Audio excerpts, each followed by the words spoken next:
Okay, it's 5:30 p.m. Today's April 6th. I'm going to call to order the meeting of the Design Review Board. And we're doing this meeting via Zoom meeting platform today. What I'm going to do is I'm going to take a roll call, and I'm going to do that verbally, and everybody can call out. Savannah Anderson. Present. Peter Gaffer. Present until 6:30. Then I'm Thank afraid you. we'll have to leave. Okay, Peter, thank you. Mr. Green is excused. Lori Gannell. Here. Thank you. Ben Lepley. Here. Thank you. Scott Perfect here. Ed Briggs. Present. Oh, good. And we've got Mr. Davis, the council liaison, and we've got Mr. Taylor, staff liaison. We have a special guest speaker tonight, Mr. Joe Estes. He's going to speak later to us just to make everybody aware of who is on their screens tonight.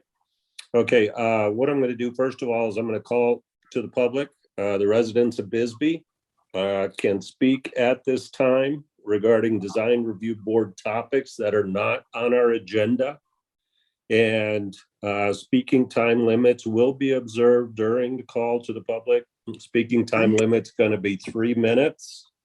Is anyone aware of anyone on that would like to do a call to or speak during this part of the meeting? No call, no open mic for the call to the public. Okay, I'm going to go ahead and call that closed. We're going to move right into old business at this time. We've got agenda item number 1, application 22-09. The address is 722 West Highway 80, non-contributing property.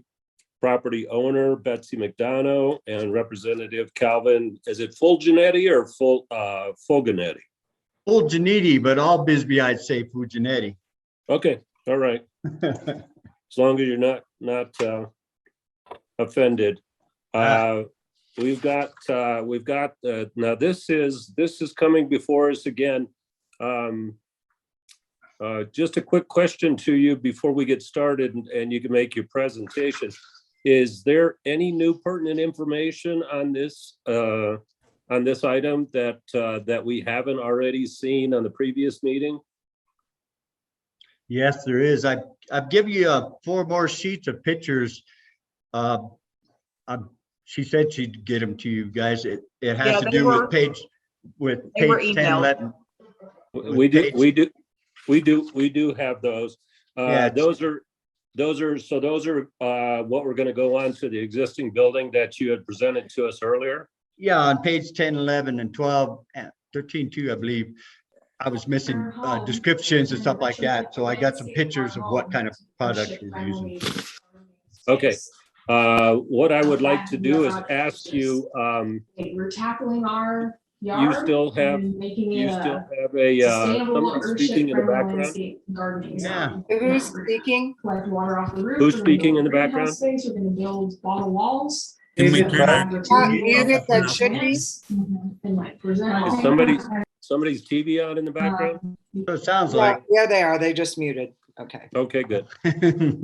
The reason I'm asking that, Mr. Fulginetti, is that if there's nothing, is there still a stop work order on your project? Yes. Okay, so what you described in the front and possibly then, in the future, what you had said. I'm having a difficult time with the background. Mr. Bide, could you mute, please? The reason I'm asking is if that stop work order is back in place, have you done anything to bring that up to code to Mr. Ward's? Well, I talked to Joe. Joe and I have talked about it, and I asked him I could do is to break it down so I can replace that floor. That's what the problem is the floor is not a treated material. So I want to break down what I have and replace that floor with treated material for the rafters and stuff. Okay, well, what I would like to do at this point, Mr. Fulgenetti, is I would like to table the motion until a later date, because there's no new information and there hasn't, I think based on, I'm sorry. What do we need to proceed? I think you need to get with Mr. Ward and get that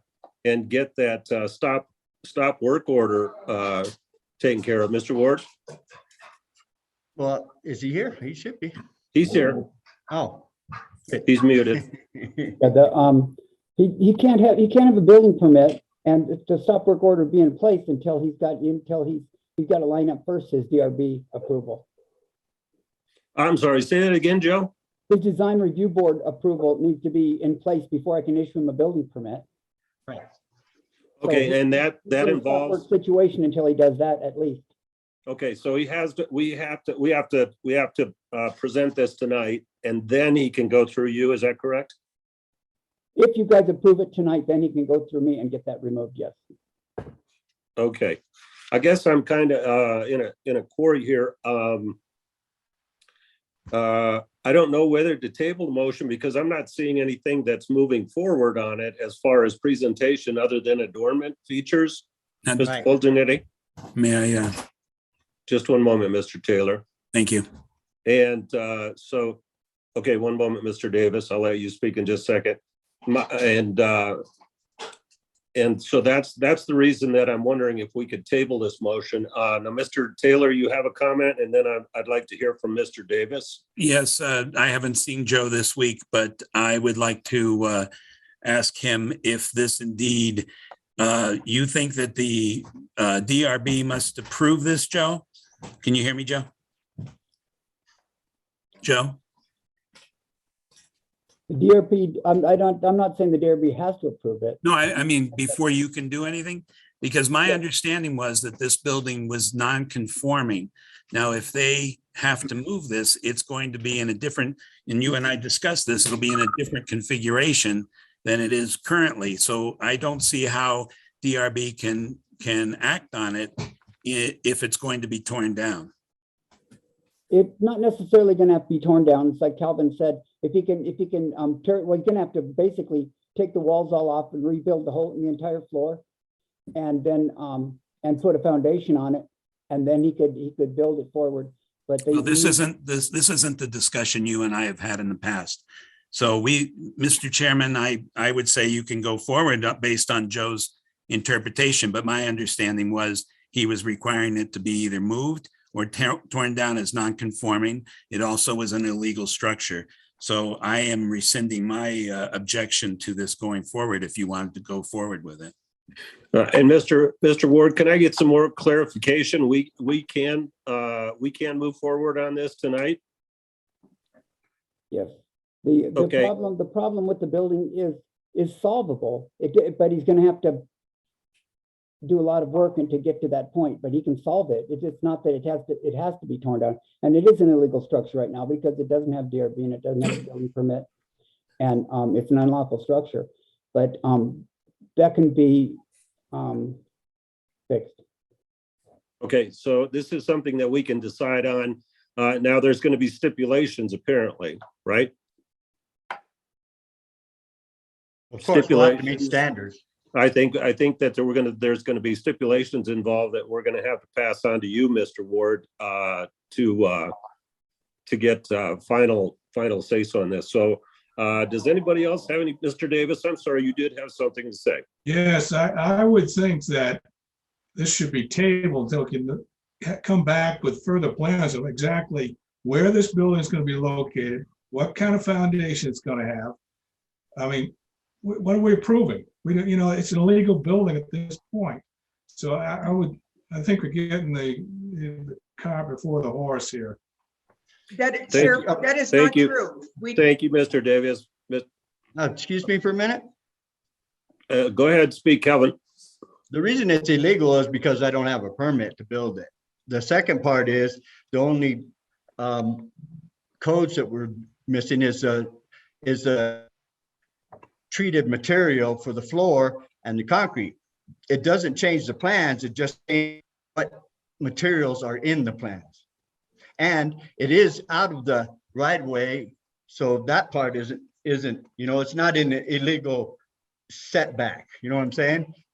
And that is the problem. That's what he was, Mr. Taylor was saying before, which wasn't correct. And it isn't built on the ground, it's above the ground, it's just not high enough. So when we rebuild the floor with the right material, I can lift it that 2 inches and without a problem. Okay, I'm still leaning, and this is just my opinion, I'm just still leaning that I think that we should probably table this until we can get, and Calvin, you're saying that you have the plans for the The plans that are upgraded, on, the plans that are in our paperwork are correct, except for it's gonna have a footer around the edge instead of the uprights.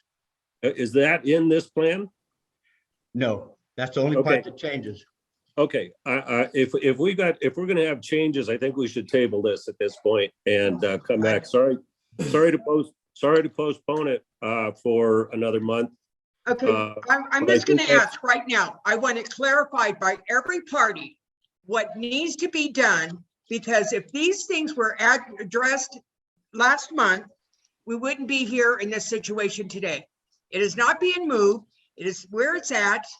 There's a minor difference, not what is gonna regarding building codes, but not what has to do with the historic district.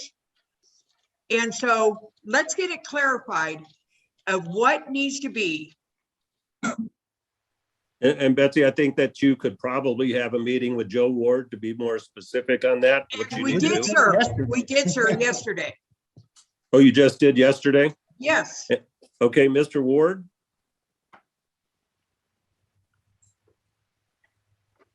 Looks like he's gotten off. Yeah, it looks like, Mr. Ward?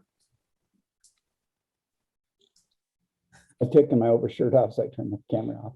Yeah, lovely hair. Did you had a meeting with the homeowners yesterday? And did you make them aware of everything that they had to do? I made them aware of what they would have to do to make that building conforming to building codes, yes. Okay, were those changes made on the drawings that are presented to us today? No, Okay, I'd like to make a motion that we table this for another 30 days. Let's just, no, I'm done. No, I know, no. it's okay. We just won't build it. It's them that did not clarify in the last meeting that exactly what they were wanting. Do I hear a second on that, or do? I will second.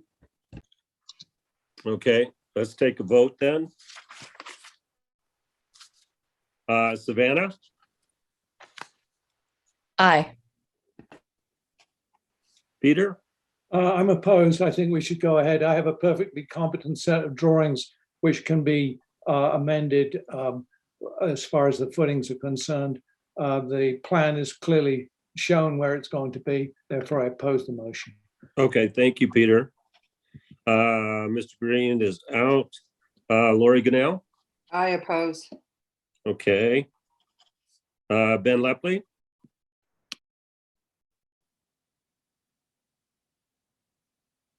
You're muted, Ben. Thank you. I oppose. okay. Scott, I'm gonna say yay. Mr. Briggs, I oppose. okay, and it looks like we're gonna go ahead and move forward with this, and we're gonna discuss this tonight, okay? So Betsy and Calvin, hopefully you Yes. didn't leave. No, we're not going anywhere. Okay, okay.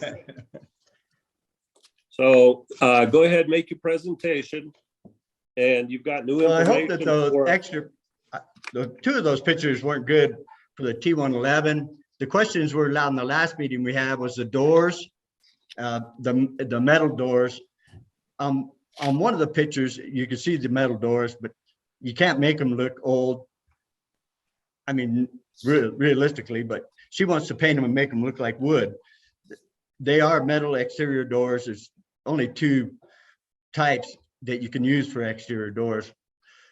So the quality and they meet all code. The other problem I think that we weren't clear on was what we were using for the siding, and it's a T111 particle board. It looks like a bat board, but we'll have to add to it to make it look older, like we want it to look older than it does. Because Okay. the front part is going to look like a miner shack, which is pre-1900. And that's why we had to have those tempered windows up in the front, is because they're too close to the door to not be tempered. But the whole front actually will look pre any date we want, as far as making it look old, like Bisbee style. We want the miner shack look in the front. That's why we're using those brackets on the pictures that we sent to you guys. We're not using old brackets and stuff for aesthetics, but the only part that's not looking old is the territorial roof. Is a metal roof, but it's only a half-inch foot. It's a territorial roof, so you can't see it unless you are up on the water tank up the hill up there. So that isn't a problem. The lights also, there's 2 lights on the outside that I didn't put on the paperwork, and I sent pictures of that style of light that we're going to use for the exterior, the walking area. So as far as the 1900s look, we probably want to, she wants it older than our 1900 look, and that just takes a little extra. So as far as making it look like we want to here in Bisbee and not lose that, we're going beyond that. Okay. Are you done with your presentation? Yes. Okay. And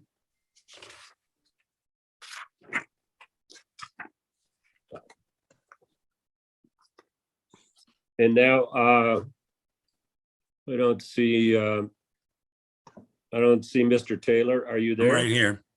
I'm right here. Okay. I have it's nothing, time- I have nothing to add. Okay, thank you.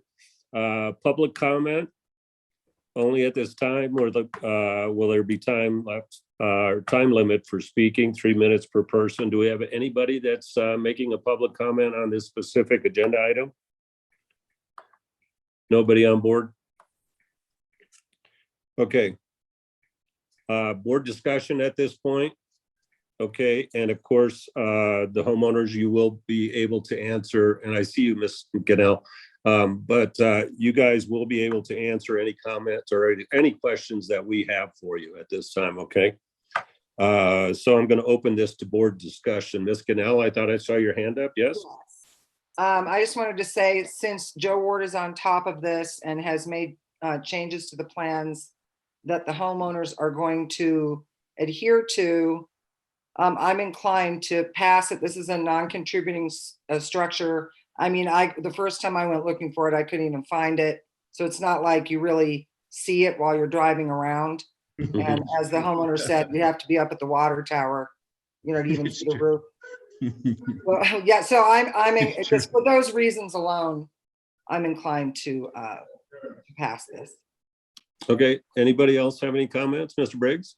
Yeah, I agree with that too. I mean, aren't we just giving Calvin permission to do what Joe says needs to be done? That's what it sounds like what we're Oh, doing right now. Maybe Yeah. I would be Yeah. inclined to Right. give that permission. Does anybody else have a comment? No other comments on this? Oh, Savannah? I just wanted to say that I'm inclined to pass it so long as it would stay in the same spot and not get moved to a different location, or change the actual foot size, the actual dimensions of what is on the current application. Okay. That's definitely going to stay. Okay, thank you, Calvin. And thank you, Savannah. Does anybody else have a comment at this point? I would just like to say that after hearing everybody's opinions and everybody's and looking again, thank you, Peter, for having me look back at the at the concrete pads and straps there, that if Joe is overseeing this, that I don't have a problem with passing this. I think you ticked all the boxes last time with, I'm not sure exactly what held us up. I think it might have just been some miscommunications, but I'm inclined to go ahead and pass this. If we don't have any other comments, and I believe that Mr. Taylor, you have a comment at this point? No, I do not. Thank you. Okay, would the board like to make a motion? Yeah, Scott, I'm Well- happy to make a motion to pass it. I second. Okay, I'm going to take a roll call vote. Savannah, Aye. Peter, Aye, I'm sorry. Do you guys want me to address you by your last names or first names? Does it matter? doesn't matter. Move it Okay, along. thank you. Thank you. Mr. Green is excused. Lori Gannell, Aye. I just like saying your whole name. Ben Lepley, Aye. Scott, aye. Mr. Briggs? Aye. Okay, it passes unanimously.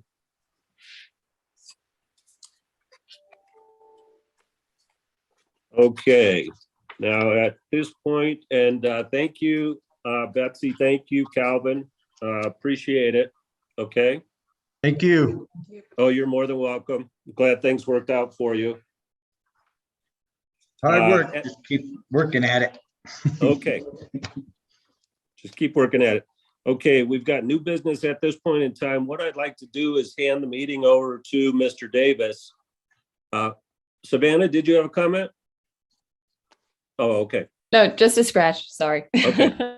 At this point in time, I'd like to hand the meeting over to Mr. Davis. Yeah, thank you. Thank you, Scott. I am going to facilitate the election. So at this time, I'm non-voting. I'm an ex officio. At this time, the floor will be open for nominations for a chair for the DRB. Would anybody like to make a nomination? Savannah?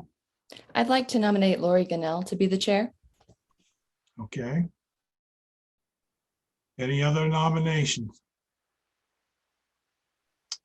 All right, hearing none, we'll hold a vote, roll call vote on the nomination, Lori Gannell. Scott, perfect? Aye. Scott? Aye. Ben? Aye. Ben? Peter? Yeah. Aye, Savannah? Aye. Ed? Aye. I guess that's just Stephen Green's not here. So Lori, congratulations, you're the new chairperson. Thank you. Get ready. good luck. Congratulations, Good luck. Lori. Okay, I'm not going too comfortable with the parliamentary procedure, but you know. Well, I'm sure you'll learn in time. So Scott, thank you for You're welcome. you filling in for chair up this time. And I think at the next meeting, we'll have an election for the vice chair. We already have a vice chair. Yeah, that's Scott. Yeah, so Scott, Okay, then we'll stay. That would remain. be the vice chair. All right. All right, very good. Very good. Was- Well, at this time, Lori, would you Okay. take So over the I'm meeting? taking over? Okay, I will do my best. You guys just tell me what I'm doing wrong when I do it wrong. I'm anticipating the obvious. Oh, you know I will. Okay, thank you. So we are closing the election. Yes, do I officially close that? Yes, it's closed. And moving on to agenda item 3, application 2215, address 18 Art Avenue. And this is a contributing structure, property owner Molly Herrico, representative Borough Electric. And the description of work is installation of rooftop photovoltaic solar system. So first I open this to public comments. Any public comments? You have to open the public hearing. Okay. First I open the public hearing. Thank you, Nina. I appreciate you. And then I open it for public comments. Is that what I do? Yeah, for the public hearing, then you would say, you'd ask for anybody who would like to speak in favor Thank you, of the Judge. matter. And then after that, ask for anybody who would like to speak in opposition to the matter. And then once everybody's spoken at the public hearing, then you'd close the public hearing and then move on to the presentation from the applicant. Okay, thank you. So I'm opening the public hearing. Any comments in favor of the application? I have one comment that was included in the packet from Robert Lafleur. He is very much in favor of the addition. Great. Anybody else? Okay, I would like to open it to anyone, public comments against the application. Nobody? Okay. So I will close the public hearing and we will hear now from the applicant. Molly, do you have a representative or will you be speaking for yourself? You're muted. My first Zoom meeting. I'm sorry, my dogs are also barking. I'll be representing myself. I'm not great at this official stuff, but I just would say that I'm very excited about the possibility of utilizing solar, and so yeah, it's been a long time in the coming, and I don't actually have any paperwork on me. I have the plans in my email. I'm sorry I didn't print anything out, or I don't know if you were contacted with plans for the actual layout of the solar. We all have the plans in our packet. Okay. I mean, my house is sort of out of the way. I think possibly only 2 neighbors might see what's on the roof. So yeah, I'm not sure if you have questions or anything about the plans or.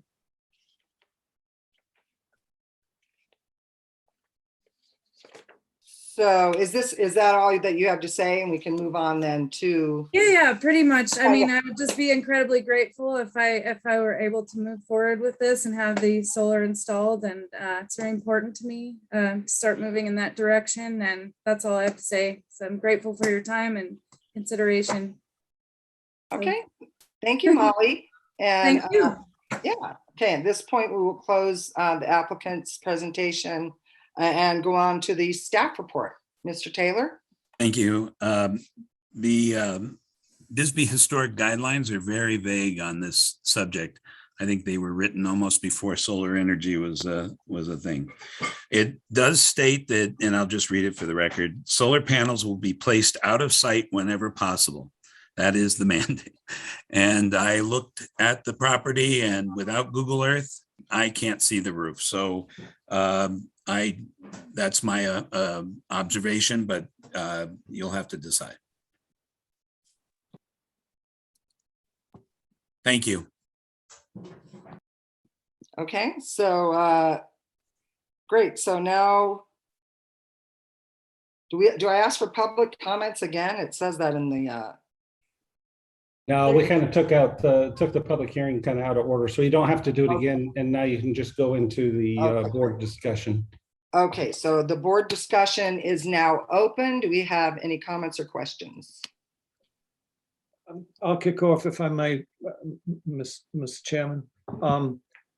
I support it completely. As a matter of fact, I was looking at the former chairman's solar array on his house on Brewery Gulch, and really they're flat to the roof, as I believe this one is, and that's a very visible one, and I don't think they're in any way bad looking or detrimental to the community in any way, shape or form. This one, as Doug Taylor has already said, you have difficulty even seeing the roof. So no, I think we should approve this. Thank you, Mr. Gaffer. Anyone else? Mr. Lepley, thank you. Yeah, I agree with Mr. Gaffer. Okay, anyone else? All right, oh yes, Savannah. I was just gonna say, I agree with it as well. Art Avenue is very out of the way. You can't see the roof from the road, so I'm in agreement. Okay, if there's no one else, then we can open this up for a motion. I'll move to approve it. Do you have a second? I'll second. Okay, I will do roll call. Savannah Anderson. Aye. Ed Briggs. Aye. Peter Gaffer. Aye. Stephen Green is not here. Mr. Lepley. Aye.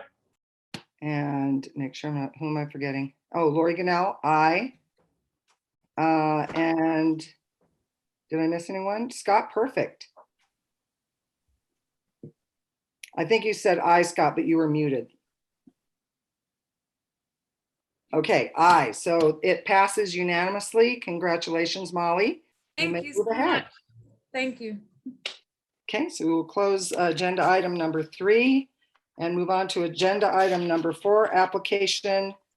No, oh, I need to declare that agenda item number 3, application 2215 passes unanimously. Okay, agenda item number 4, application 2218, 47 Zacatecas Canyon. This is a contributing structure. Property owner Catherine Daly, Representative Gary Dowd and Johnny Cash. I hope Johnny's going to sing something for us too. And the description of work is a 1-room addition to the home. Okay, so call for the applicant will make their case at this point, or their representative. Okay, that would be me. Hi, everyone. My nickname is Cato. My full name is Catherine. I appreciate the opportunity to bring this up to you all. It is a 200 square foot, just short of 200 square foot square structure that's going to be in addition to the house. It's going to be a bedroom attached to the house. It's going to be made of Rostra, or environmentally friendly block, which is a concrete block with recycled polystyrene in it, stuccoed on the outside. The existing house is a board and batten house. There's one part of it that is stucco, a gray stucco. So in a way, it kind of matches the front of the house. This will be on the west end of the house. The other stucco is on the east end of the house. We sit up off the road. The structure is not going to be that visible from the road, and it's not very visible from other folks. And if any of you have been up here in Zacatecas Canyon, it's kind of, well, Jerry doesn't like when I say this, but it's kind of rackety-packety. So a structure, a well-built structure, is definitely an addition to the look of the area, which, you know, historically is fairly, how should I say it? Rackety-packety. So there we go. I think that's all I have to say. Thank you, Cato Daly. Cato. Cato, sorry. So we will close that part of the presentation and move on to the staff report, or is it the pub? I'm sorry. Staff report. Thank you. Thank you, Chairman. I like rackety packety. Sounds good. The the building is designated as contributing, but as you notice in the photos attached, or if you had a chance to go up and see it in person, it does have sliders and modified, not 19, whatever the, I think it was 1916. It has windows that have been changed since and materials that have been changed. I think that the proposed addition in scale, massing, proportion, fenestration, and materials match and are in harmony with the existing structure. So I am, I know I'm not a voter, but I have no problem with this one. Thank you very much. Thank you, Mr. Taylor. Okay, at this point, I will declare the public hearing open. Do we have any members of the public that would like to speak in favor of this application? Okay, if there's nobody, I don't see anybody trying to speak that's muted. Is there anybody that would like to speak against this application? Okay, I will declare the public hearing closed and open this application up for board discussion.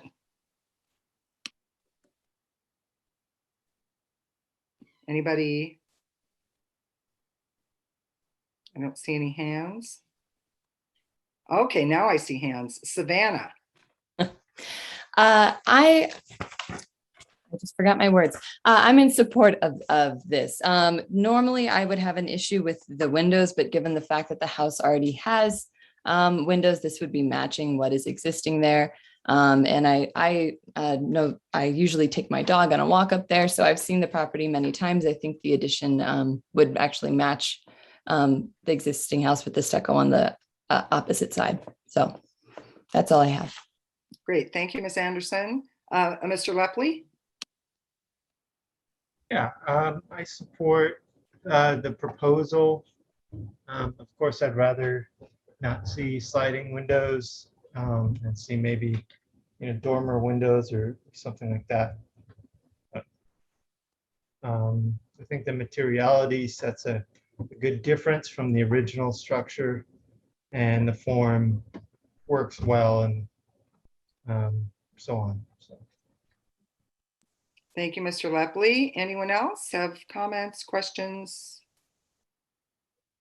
Scott, were you raising your hand or were you just moving your hand around? Okay. Ed Briggs. Rackety packety. That is an official Bisbee architectural term. Sounds like great materials. It seems like it would be a nice solid structure in addition. Thank you, Mr. Briggs. Anybody else? No, I applaud the use of the ICF or the raster. I think it's a great material, building material. It's also a little more fire retardant, safer, and so on. So I think Yeah, good exactly. to see more of it. It would be good to see more of it in the town. So thank you, Cato, for introducing it. Okay. I'd like to close the board discussion and open it up for a motion. I'll make a motion. Okay, thank you, Mr. Gaffer. Yeah, to approve item number 4, right? To approve application number 22-18 as presented. Do we have a second? I'll second. Thank you, Ms. Anderson. We'll now put it before the board for a vote. Savannah Anderson. Aye. Peter Gaffer. I'm sorry, aye. Stephen Green, not here. Lori Gunnell, aye. Ben Lepley. Nay, because of the windows. Scott Perfect. Aye. Ed Briggs. Aye. Okay, that would be a 6-1. Is that correct? There's 7 of us? 1, 2, 3. 5. 5-1 vote. That is a pass. So yeah, application 22-18 passes with a 5-1 vote. Thank you, everyone. I appreciate it. Thank you. Great. Okay, we are moving on to agenda item 5. Okay, review and discussion regarding an email sent from the State Historic Preservation Office regarding remodeling in a historic district, increase in building height at 148 Key Avenue is the topic. So am I just opening this up for discussion at this point? If I may lead off, if you don't mind. Absolutely, Mr. Taylor, thank you. Okay, thank you.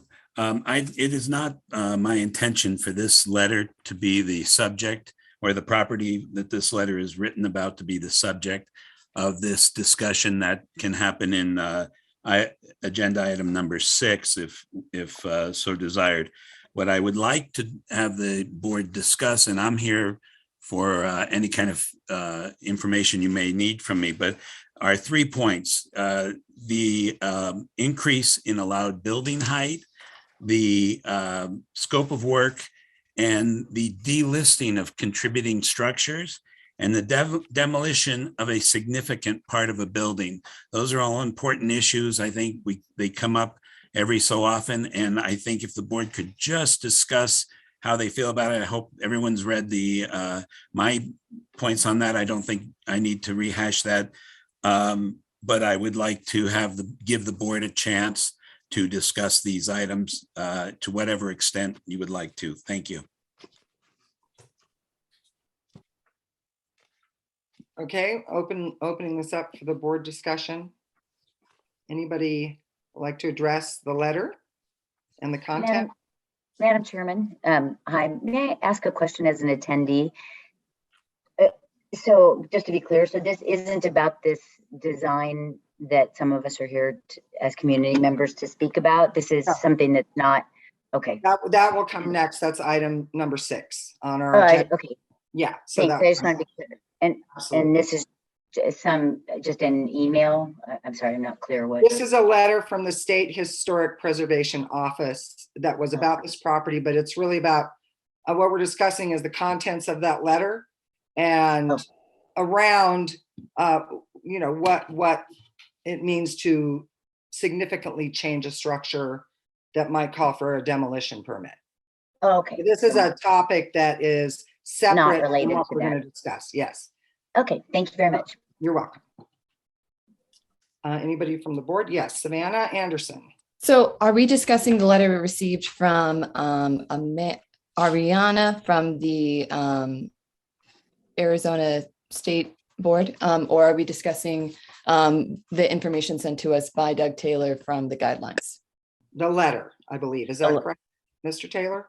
Well, what I'm trying to do is not have it involve that property, but the issues brought up by Ariana, urban planner with the Arizona State Historic Preservation Office, are really important issues. I put my 2 cents in so that it in my opinion, but by no means is that something you have to follow or even take into consideration. But I think these issues are really important for you as a board to discuss, not in depth, but just to discuss at what point these items and especially the delisting of a contributing structure and the partial the significant part of a part demolition of a building are 2 that come up again and again. And I, as I stated in my preface to the entire opinion, we will be including information about that in upcoming applications. But that is really aside from this. What I was trying to do is give you folks an opportunity to discuss these issues. And I really feel like I should be out of that discussion unless you have a question. Would it be helpful for me to read the letter? Perhaps. Okay, let me find the letter in my packet and I will read the letter. Just in case somebody has not read the letter that will be speaking to this, and for everyone's information, this is a board discussion at this point. So the public will have a chance to speak when we get to item 6. Savannah, you have this letter up, do you not? It's page 81, if that helps. Page 81. That does help, although I have a lot of pages here that aren't even connected. Savannah, do you want to read the letter? Yes, just to clarify, it is Doug Taylor's letter, correct? No, the letter No, from it's the letter from SHPO. Okay. Yes, gotcha. yes. All right, then I will read that. It says, "Hi, Mr. Hope. I have taken the time to read your letter and look at the drawings provided. I certainly understand the difficulties of purchasing a historic home with a small footprint, especially one in the condition that 148 Key appears to currently be in. While your scope and intentions are well thought out, the magnitude of alterations to the property will change the exterior significantly. Unfortunately, rendering it no longer historically contributing to the Bisbee Residential Historic District and cause it to be delisted. I very much appreciate the new owner's appreciation for the historic nature of the home and their desire to live comfortably there. But the level of proposed modifications to the home will obscure its historic character beyond what can be considered contributing to the historic district. In your letter, you also mentioned the request for a height variance. For that, you'll need to consult with the city of Bisbee. I've CC'd Mr. Doug Taylor, the planner that interfaces with the Bisbee Design Review Board. The city will be interested to look at your drawings and give you their feedback as well. I know this may not be what you've hoped for, but again, thank you for all your good intentions. Please let us know if there's anything else you'd like to discuss further. Sincerely, Ariana." Thank you, Savannah. I would at this point, just so that it's not confusing to everyone, Mr. Taylor, could you just read the articles that you put in your letter, not your letter, but that pertain to this topic? Doug, I can do that for you. Okay, good. Thank you, Nina. You're welcome. So one was increase in the allowed building height. Increase in building height is essentially the issuance of a zoning variance by the Design Review Board, and as such must be considered carefully. Bisbee Zoning Code 5.3.2, and it goes into the text, building heights. The maximum building height for a new single-family residential structure shall be 23 feet, provided that the Design Review Board has the authority to increase or decrease the height limit by up to 6 feet, sorry. And then the next one was, it just goes on with the building heights. And then his second point was the scope of work and the delisting of contributing structure. In the law regulating historic districts in the United States, the contributing property is any building, object, or structure which adds to the historical integrity or architectural qualities that make the historic district significant. Properties within a historic district fall into one of two types of properties, contributing and non-contributing. A contributing property, such as a 19th century miner's home, helps make a historic district historic, while a non-contributing property, such as a modern home, does not. The contributing properties are key to a historic district's historic associations. Historic architectural qualities or archaeological qualities, a property can change from contributing to non-contributing and vice versa if significant alterations take place. This is why the scope of work referenced in the letter from SHPO would result in delisting the property. Number 3, demolition of a significant part of the building. When based on the scope of work, a significant part of the building is to be removed, i.e. a roof structure, porch, addition, etc., even if it is to be rebuilt in another configuration. The applicant must apply for a demolition permit, Article 3.5.5. And he goes on to list those things. In the Bisbee Zoning Code requires the DRB must make a decision on the demolition, even if only part or relocation of a building. Approval or denial of this permit is the purview of the DRB. Thank you, Nina. At this point, I think we have the information we need to discuss. Would anybody like to, Savannah? I think the biggest issue of why we're here on the Design Review Board for Bisbee in particular is it's a historic town. It has a very specific historic structures, and that really does affect the people who live here and the town itself. So I think the biggest concern for any location would be whether or not the home or structure would be able to remain a contributing structure or not, because taking away a contributing structure, well, if we get rid of one contributing structure, then it sort of becomes a pattern, and that's not what I want to see. Thank you, Ms. Anderson. Anyone else have comments about the letter from SHPO? Yes, Mr. Buckley? Oh, I'll go after Joe Ward. His hands. Okay, Mr. Ward? I thought it was very important, this letter, and I found it's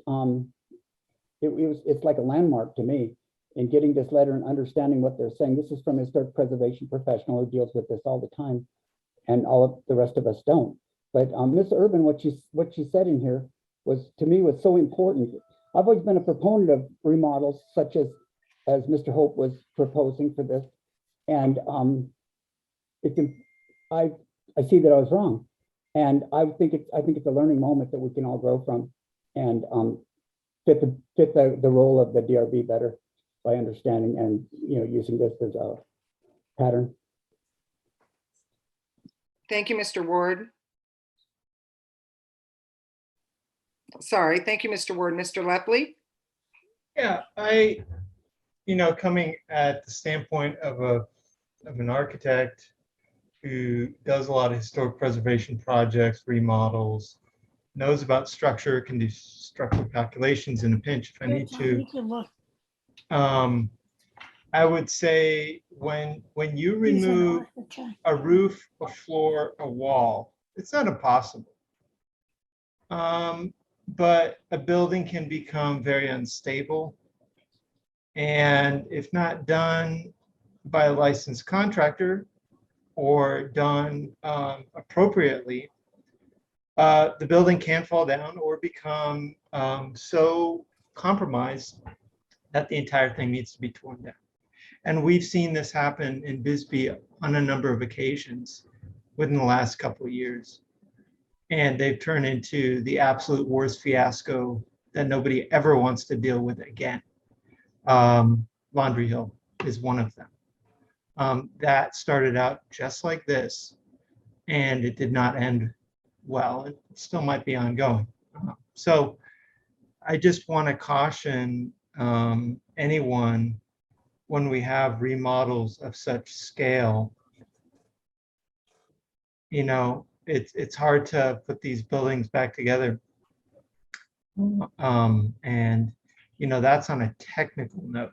On an architectural note, I would say you are changing the architectural massing significantly, and all the features, all the siding, all the windows, basically you're not going to have much left besides the footprint. So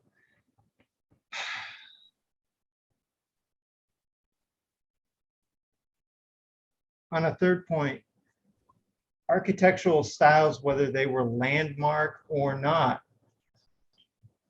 whether something significant happened in the building or not, is not the purview of the DRB.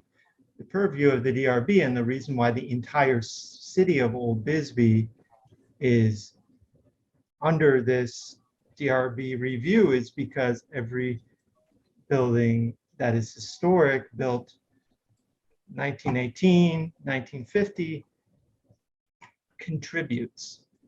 Whether they are a minor shack like the one I'm in, which is not significant historically, but it does contribute to the flavor, even if it's exactly the same as the one next to it, which is how most of them are. So just wanted to add those 3 points. That's it. Okay, and anyone else? Just a reminder, we're not talking about item 6, we're talking about item 5, which is just this discussion on making certain kinds of changes that could lead to demolition or delisting. Anyone else? Let's see, anyone else? Yes, Mr. Perfect. I would like to make a comment, and this is probably going to raise the hairs on some back of some people's necks. The fact that it could possibly be delisted as a contributing or a non-contributing building. I think that there is being too much weight put on that fact. If that is given to the homeowner, I think that's up for the homeowner to decide if they in fact if they actually care or not, whether they can get a tax break because it's been contributing or non-contributing. My home that I have is non-contributing. So I don't see what the problem is as far as making that a major factor in deciding whether to go ahead with this type of project or not. Thank you, Mr. Perfect. Ms. Anderson? I guess this is sort of a question back to you, Mr. Perfect, but if the focus of what we're doing here isn't on maintaining the contributing properties that we do have in Bisbee, then what, in your opinion, is our function? Our function is to maintain the historic quality of the buildings, but at the same time, I see architecture as being a metamorphosis of a structure. Granted that a lot of these minor shacks were simply one by dimensional lumber outside walls and nothing more. Now they have moved into different decades of upgrade. And some of them have gone into degradation, but some of them have also become better structures because we have introduced better windows, better doors, insulation, fireproofing. It's just, it's something that the integrity of the building, as far as being architecturally historic, is very important. But I think that we also have to look at the fact that it's going to morph a little bit and give it a little room to do so. We can't. I know that there are opinions on the board, and again, this is everybody. I just want to remind all of you here that this is my opinion, okay? And nobody has to agree with it, but I'd like to voice it and get it out there, okay? Just to hear what all your responses are. You can put in a window that's aluminum clad wood. You can put in a window that is all aluminum, or you could put in a window that is all vinyl. I think the configuration of the pane work of the window is going to be important, as well as how that window is trimmed out. I think that we've been having a tendency to dwell on minor points as opposed to looking at the larger picture of the entire project. Now, this is not a yay or nay towards this project at all, but this is just me voicing my opinion, is that I think that materials are getting better. Materials are getting much more manufactured, much more machined, much more technically designed to do the jobs that they're able to do. So as far as limiting to something to be, it has to be architecturally correct from the era that of 1890 or 1910, whenever the structure was built. I think we're kind of tying the hands of the clients and the applicants when it comes to that.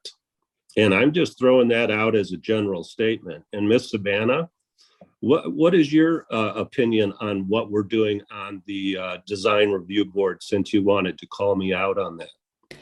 It's maintaining historical preservation, what the facet of Bisbee is, so we don't end up being on a homeowners association board, but rather continue to have a design and review board, in my opinion.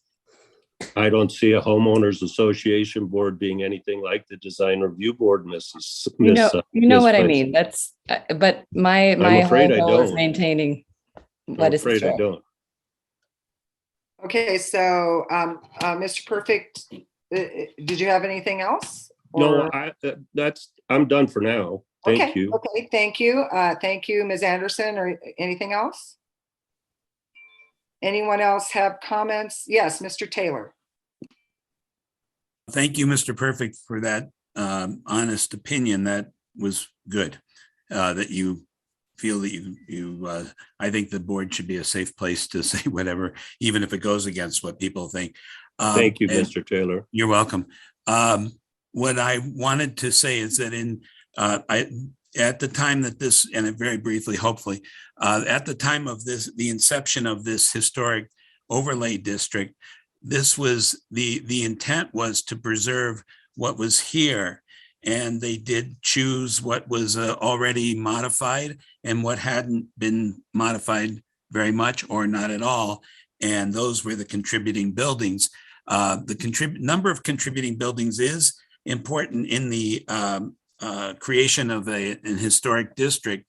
And the concern is that, and this is extreme, but that the concern is that it could be taken away from a city as a right, or as a as a district, let's say.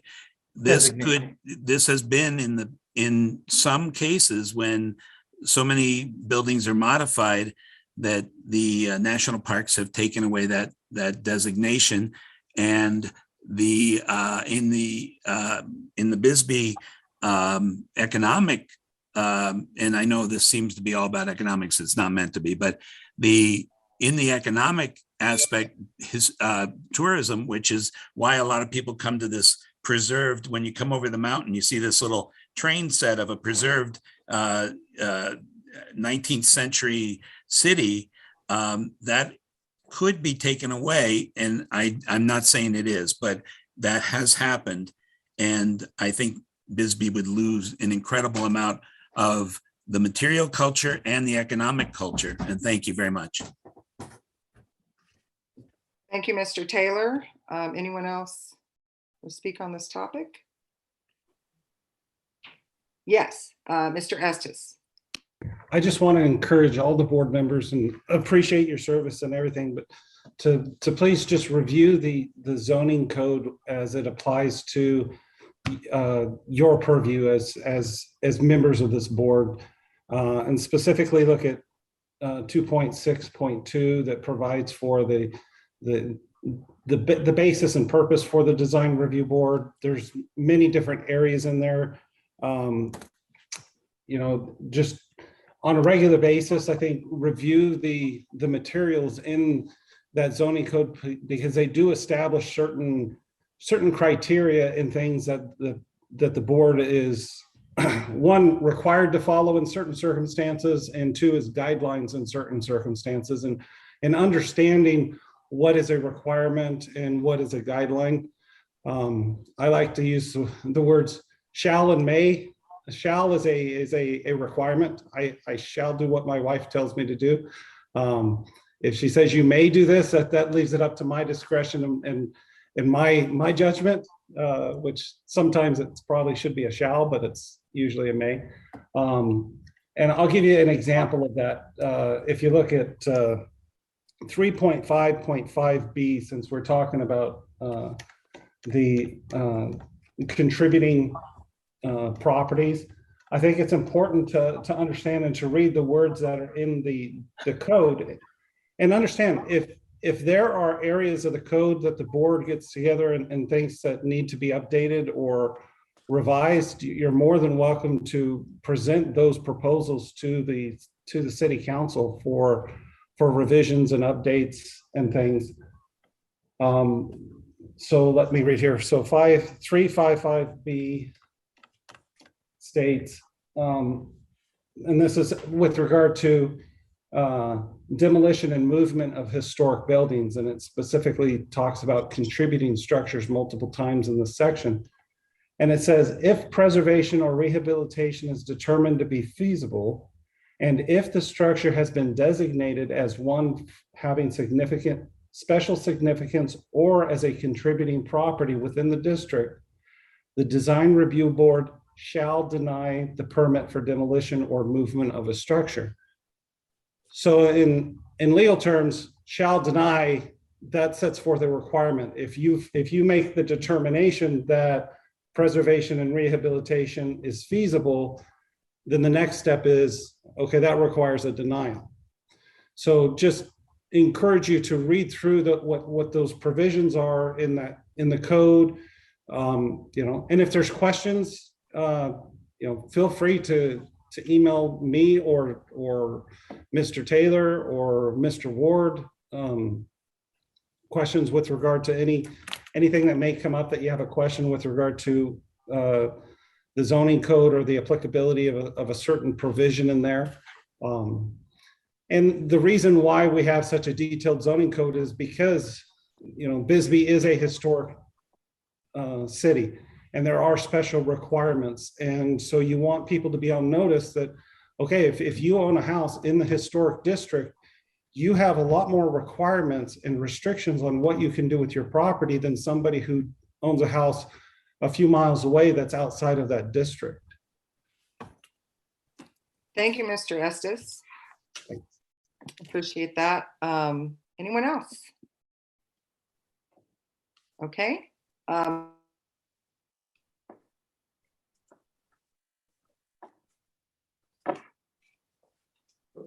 Laura, you cut Laura, out. you're muted. I am so sorry. Did I cut off in the middle? Yeah. I'll start over. I'm going to close agenda item number 5 and open agenda item number 6, application 2219, address 148 Key Avenue. This is a contributing structure. Property owner Rick and Kristen Rock, Representative Brian Hope, and the description of work: complete remodel of single family residence, increasing building height to 26 feet 10 inches, increased footprint by approximately 90 square feet, and covered veranda, replace windows and doors. Sorry, I didn't want to interrupt, Mancha. I'm afraid I have to leave the meeting now for personal Okay. reasons. I'm sorry. I apologize to you and to the rest of the board and the applicants. I believe I'm leaving a full quorum of 5, so I believe there'll still be good debate. And I also apologize that I will be missing the city attorney's presentation. I ask that Nina read my comments that I did send to her. I believe she sent them on to the attorney, that read them into the record. I look forward to reading the transcript. Thank you. And Thank good you, night. Mr. Gaffer. Thanks. Peter. Okay, and with that said, I am going to open it for the applicant or the applicant's representative to present their case. Yep. Thank you, DRB board members. Some familiar faces. We met you, I believe, in January. I'd initially like to start the meeting with my representative, kind of going over the technical aspects of our presentation, and then Kristen and I will follow up with some research, some information that we have that we'd like to add to, like I said, after Brian presents the technical side. Okay, good evening, everybody. This is Brian Hope speaking to you. Well, since in light of the last item, which appeared to be pretty pointed and prejudicial, let's just jump right into the roof issue. Yes, we are proposing to raise the roof of this building by approximately 4 feet. The existing attic space was designed in a bygone era for different uses. It's simply a waste of time. It does not have code mandated geometry necessary for habitable living space. The existing ceilings in there are 70 inches. That's 5'10", 14 inches less than code mandated minimum of 84. That's 7 feet. So Yes, that letter, I did reach out to SHPO. I always do in my projects, looking for professional opinions and guidance in my project. And my query was sent off to Ariana Urban, a very nice individual. And yeah, she did say that the magnitude of alterations I'm proposing will cause the property to be delisted. Okay, fair enough. But I wasn't happy with that. So I wrote her back and I asked for clarification, please. Specifically, well, I'll read directly from the email thread, which you don't have. Thank you for reviewing this project. I have follow-up questions. You stated the proposed alterations would render the property non-contributing, cause it to be delisted. How exactly does that happen? What are the processes and protocols? What is the threshold for which alterations will trigger this? There are properties in Bisbee which have undergone similar and actually more extensive alterations, which still have contributing status. So she got back to me, said she was happy to answer my questions, and she cited their integrity policy. And quote unquote, the first three clauses deal with the amount of intact historic materials that must be visible in order for a building to be considered contributing. Okay, so we'll go to the Arizona State Preservation Office revised policy statement for eligibility of buildings dated 2011. Point number one, evaluation of exterior integrity will continue to be the primary focus of survey work, with most attention given to the primary facade. Second point, in general, the primary facade must have a majority, being 51%, of its features intact, and at least 75% of all exteriors must be present. Well, we've done that. Point three, in general, either the historic wall materials and details must be intact and visible, or the historic massing and openings must be intact and visible. If both are missing or hidden behind non-historic materials, the building will not be eligible for lack of integrity.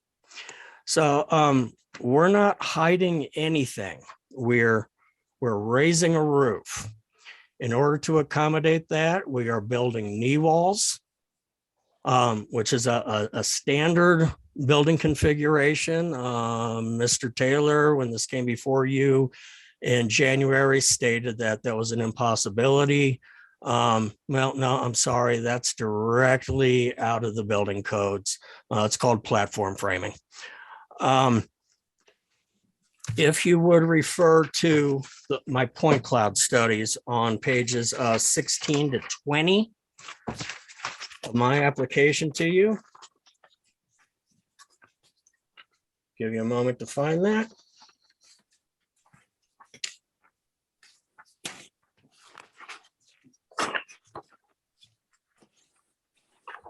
So if you'll refer to the image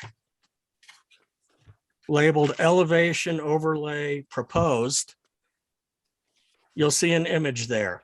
The fuzzy images are extracted from a point cloud that I took with LiDAR apparatus showing the entire block. And if you look at the building in the middle, that's the proposed alteration. You can see that it, in my opinion, does scale nicely with the other two that are there flanking it. If you would refer to the one labeled elevation comparison, you'll see in the middle, there's a called out structure labeled subject property. And that's the actual point cloud. You can see that that is extremely lower than the other two properties.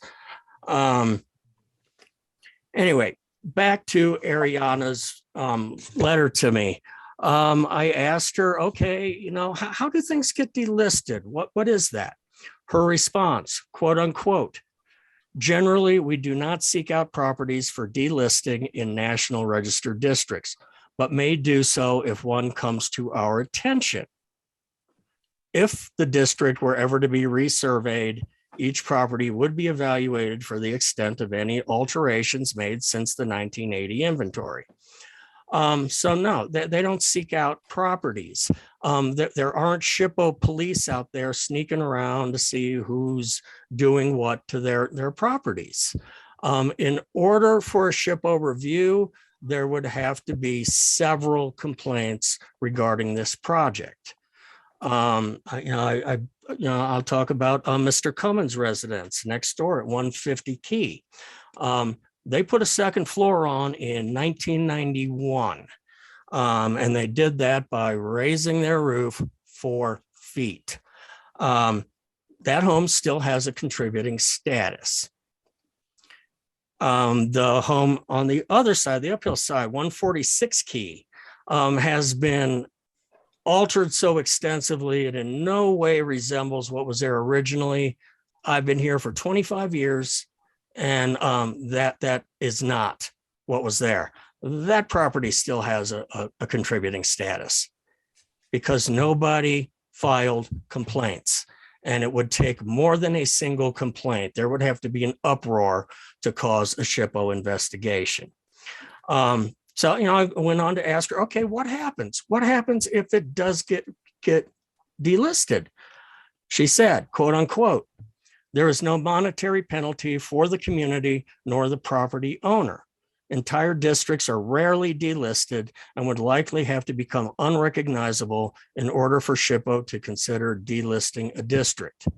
Well, the likelihood of a new inventory encompassing the whole district, I think is pretty far out there. It's possible, of course, but when you consider the resources required to do that, I don't think that that's an issue.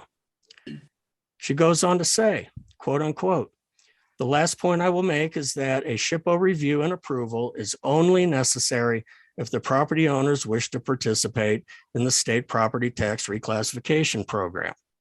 If the owners are not interested in the state property tax reduction, they are free to do as they wish from a SHPO perspective.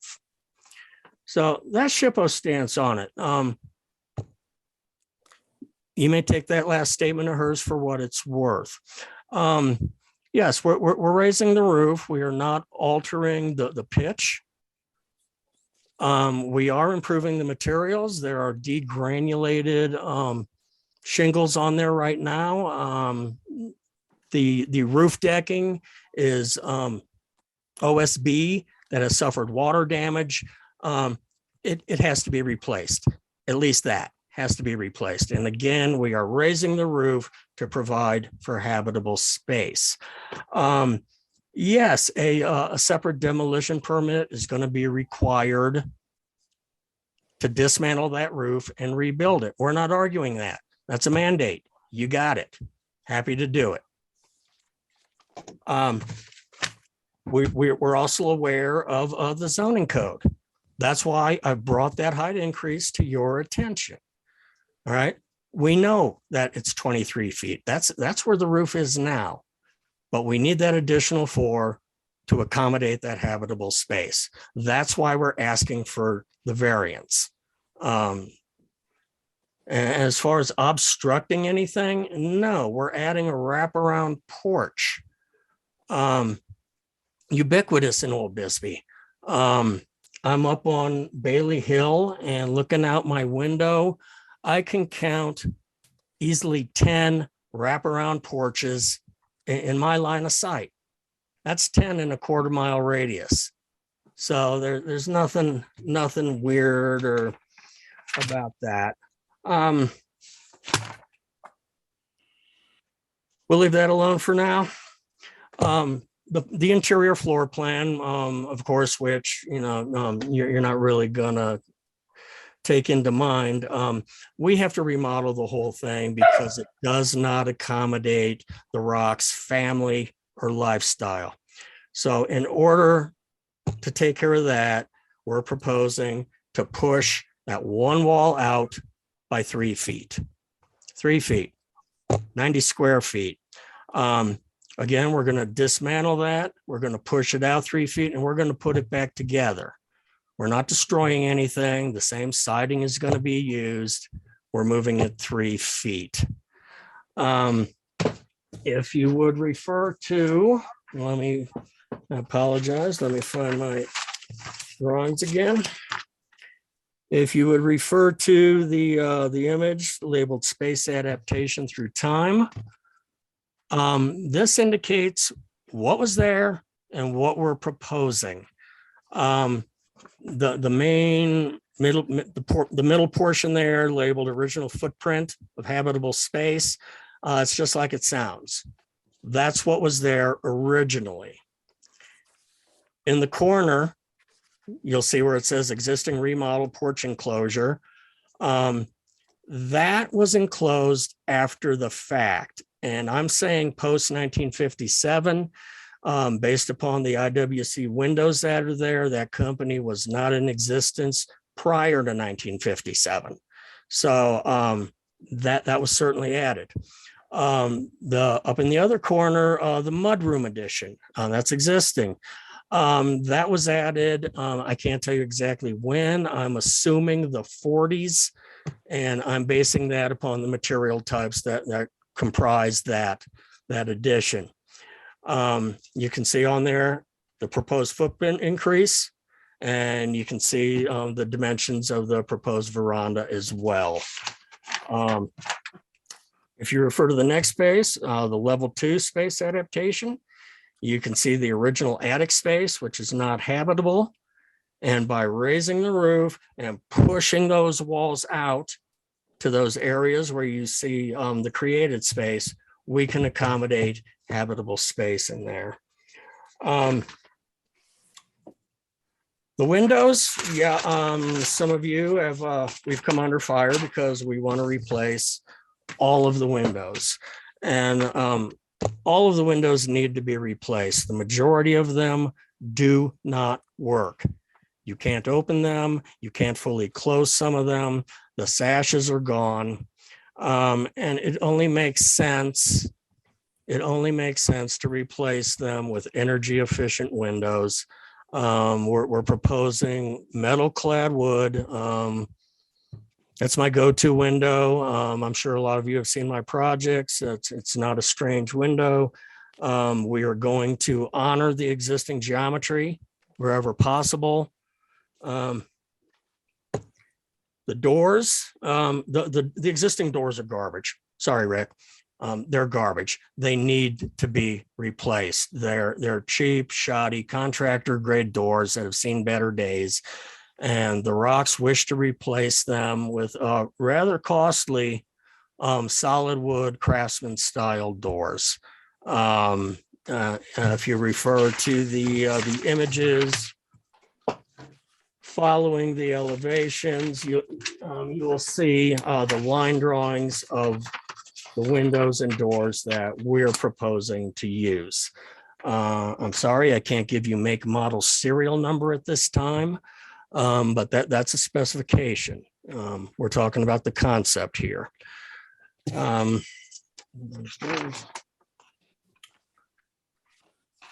I'd also, there have been several letters of support that I know were sent in, and I would like them read to be on the record at some point.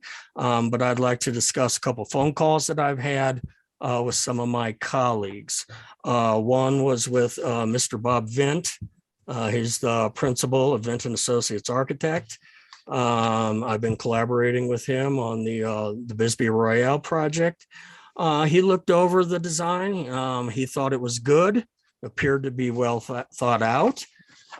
He did elaborate on that. He thought it was going to pose a challenge getting approval on this. There we have that. He also talked about the inherent problems with attempting to categorize buildings using unknown standards. And where that came from, we were talking about SHPO inventories. Where do they come from? How are they conducted? What was the original metric used to declare something contributing or not? He did participate in one of these inventories one time, and he described it as what he called a windshield survey, meaning they drove around, they looked at the property. If it appeared old, in relatively good shape, then it's contributing. Okay, that's fair enough on one level, but without a metric to base that on, how do we know what had been altered or not? I'm just questioning the entire validity of what is contributing and what isn't, and its overall significance in these proceedings. Bob said it real well when he said that we can't freeze time. The only reason we have any semblance of anything historic here is because of the periodic upgrading of these buildings, because people care enough to repair them. People care enough to modify them, bring them into the current century. As Mr. Perfect pointed out, materials have improved. Fire ratings have improved. These are good things, right? We surely don't want to go back to a time where we were doing knob and tube wiring and asbestos shingles on houses. I think you get my point there. Another professional I reached out to for an opinion was Star Cardio. She is a heavy hitter in Penn Praxis, which is the historic conservation arm of the University of Pennsylvania. And she is now the project manager and lead conservationist for the restoration work at Mission San Javier del Bac. I worked under her there as well. She said the same thing. She thought that we meant, quote unquote, have made a good case for the proposed alterations, especially if there are other vernacular buildings in the vicinity which have undergone similar modification. She went on to talk about the veranda and the raising of the roof. Do not negate the home's significance, but, quote unquote, demonstrate that vernacular structures have historically been adaptable over time. Mr. Max Shainhall, BA in architecture, master's in design. I asked him for an opinion, and he came back with a full-blown case study, which is really compelling, that was received as public comment. I would like that read at some point. The Rocks didn't just buy this house and say, hey, we're gonna move to Bisbee and just do whatever we want because we can. Far from it. The house was chosen with care based on a lot of factors, none of which are relevant here. There's no exaggeration when I tell you that at least 6 months research and planning have culminated in this plan before you. Nothing has been done haphazardly. All manner of research has been done into it. We've spoken with design professionals, et cetera, and so forth. So we're asking that you fairly and objectively evaluate this proposal. I know Rick and Kristen, the Rocks, would like to speak with you. So Rick, I'd like to turn the floor over to you at this time. Thank you, Brian. Appreciate that. So there's just a couple things. I've done some research since January, educated myself more than I really wanted to regarding code and process.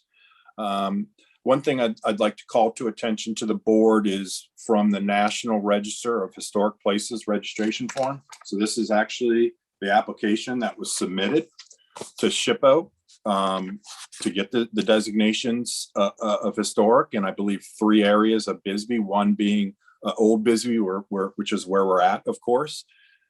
This is, and if people need to, write this down to make sure that it's clear where it's coming from. This is page 11 of this application and the findings of this application. Under architectural styles, it says a significant finding of the 2002 Old Bisbee Historic Residential Survey is that only 9.6% of them are clearly styled. That is classified as representing one of the residential building styles. As Brian makes fun of me, I don't think this dwelling fits into that 9.6%. It goes on to say the following is a brief summary of the vernacular types. Again, I think there was some confusion on the use of the word vernacular in the last meeting. Vernacular is a style. It is not architecture. And so going on page 12, second paragraph, the sequence of vernacular or unstyled building types in Bisbee begins with simple gabled and rectangular houses. So it's clear to us that these are, it's a vernacular house. I think everybody agreed to that. That's a style. And there isn't really an architectural theme to it. It's just a style. So the next thing I'd like to read is, I was combing through, I believe I listened to the last year and a half of DRB meetings. And this comes from the minutes of record from June 2nd, 2021. Item number 2, under the staff would like to inform all applicants that the design review board approval does not necessarily reflect the views and policies of SHPO, which controls this decision impacting the tax status of contributing historic properties. Found that pretty interesting. Next thing I'd like to introduce is I've got myself familiar with the design and review guidelines, not dated, but this is the document that I believe to be the Bible of DRB. And some points that I found kind of interesting was around the adding of the porch, veranda, whatever you'd like to call it. If I go to that page, which is page number, that's roof style. I'll talk about that. Porches. So page 17 under porches. To our ancestors, no home was complete without the front porch and should be included whenever possible in new residential designs. So I believe that, as Brian has mentioned, a porch from an ancestry standpoint, from a style significant standpoint, fits in with the theme of Bisbee. I mean, clearly there was no air conditioning at the time. These were very small houses, so people enjoyed outdoors as opposed to sitting inside. The last thing I would like, and I see that Mr. Schoenthal is on the phone. Given the lateness of the hour, I was going to read the entire letter. I'm not going to do that, but I would like to paraphrase a few sections. I was approached early in 2022 by Mr. Hope to review design of 148 Key in the historic district of Bisbee. Excuse me. I asked only the most basic questions and agreed to evaluate honestly. I am not being paid for my evaluation of his design, and I'm not in any business venture with Mr. Hope. Below, I give my appraisal of whether or not I think the remodel he's proposed is appropriate for the historic district, and if it's in the style and spirit with the original design at the location. Design review. Second to last page. I reviewed Mr. Hope's proposal for 148 Key, and I'm enthusiastic about his design. I believe it would be an outstanding improvement to the property and the neighboring properties, which have also extensively been remodeled, would be a contributing property to the historic character of Bisbee. That's all I had. Kristen, did you want to read Jink's letter or not? Yeah. Yeah, and then we would like this came from one of the community members that voiced in favor opinion of the letter. I'd like it read into the record. Dear Design Review Board, what a disappointment to hear that the initial application for the 148 Quality Hill was declined. We spent considerable time reviewing the public video of the meeting to learn what violations of design and/or codes were not followed to understand the denial. Unfortunately, there are no clear objective reasons or specific codes cited by 3 members that declined the proposal.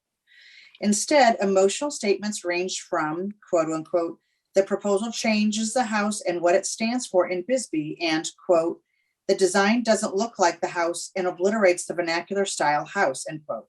2, quote, the project looks nice, but not like anything that is there now, unquote. The few objective points of discussion that the proposal fits within prescribed setbacks or that plans call for installation of windows that will now be in compliance with a mandated IECC standards appeared to be ignored. It is hard to agree with a subjective comment that this house represents Bisbee. It is an abandoned house that has an unsightly yard and is uninhabitable home that until only a few months ago was filled with trash and unsightly debris for years. It's an absolute shame that the house sits empty and forlornly across from the recently enhanced park and public pool that residents use and viewed by tourists driven through daily with local tour guides or following the Bisbee 1000 trail. The non-functioning windows and chipped rotting wood features, quote, left to the weather for some time, and quote, as a one DRB member correctly noted as not being obliterated, but are being replaced with new working wood materials that keep the character of the home. The proposal affords a family, not another potential VRB operator, the ability to turn this sensing property into a functioning home that balances the heritage of Bisbee with the craftsman style cited in the Bisbee Historic Registry document. Many of the DRB members mused over whether the property might be a contributing home as defined in the same 2010 Historic Registry document, but it is not clear that this is within the scope and purview of the DRB. It is clear that much of the functioning of this group is interpretive and subjective. As native Arizonians and one that grew up in Bisbee in a family or Bisbee businesses and property owners, we appreciate the group's intent and aim to function as protectors of Bisbee architectural heritage. There are a few interesting architectural features of this home, such as the gabled front and the uniquely patterned shingle. From what we understand, and as affirmed in your meeting, the plans call for preserving those elements when they can. The only request that appears to be a deviation from a specific rule is the request for the raised roof height. This increase in height, something obviously approved on both homes directly next to the property on both the north and south side, adds livable space without changing the roof pitch, which will be imperceptible given to this specific property is well situated below the street level. When this committee considers the preservation of the intangible Bisbee character and aesthetics, they should give careful attention to tangible factors that also help preserve Bisbee. It's important to respect the town's economic livelihood with no real anchor business or industry outside of Cochise County government operations should welcome sizable investments in these older homes. Refurbishing will employ local contractors, use local suppliers, and bring tax revenue to Bisbee in the form of sales tax, increased property taxes, and contributions to the infrastructure costs that are already notably higher than those in more metropolitan areas of Arizona. As we said in our original letter or support, we believe our new neighbors have been thoughtful in their visiting with neighbors, contractors, and the DRB about their plans. It would be gratifying to see the Design Review Board also be thoughtful and value the support from the neighbors directly impacted by the property and a project that improves Bisbee as affirmed by the 3 citizens serving on the Design Review Board. And it just, I'd like to just last and then turn it back to Brian to see if we've, misstepped at all from a technical standpoint.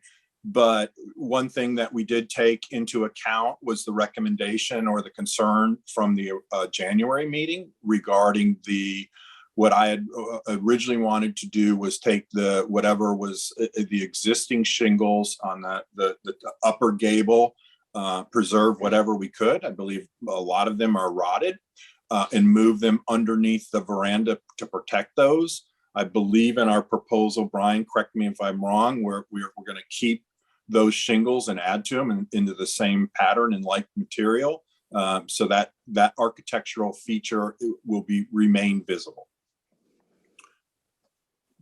Brian, anything else you'd like to add?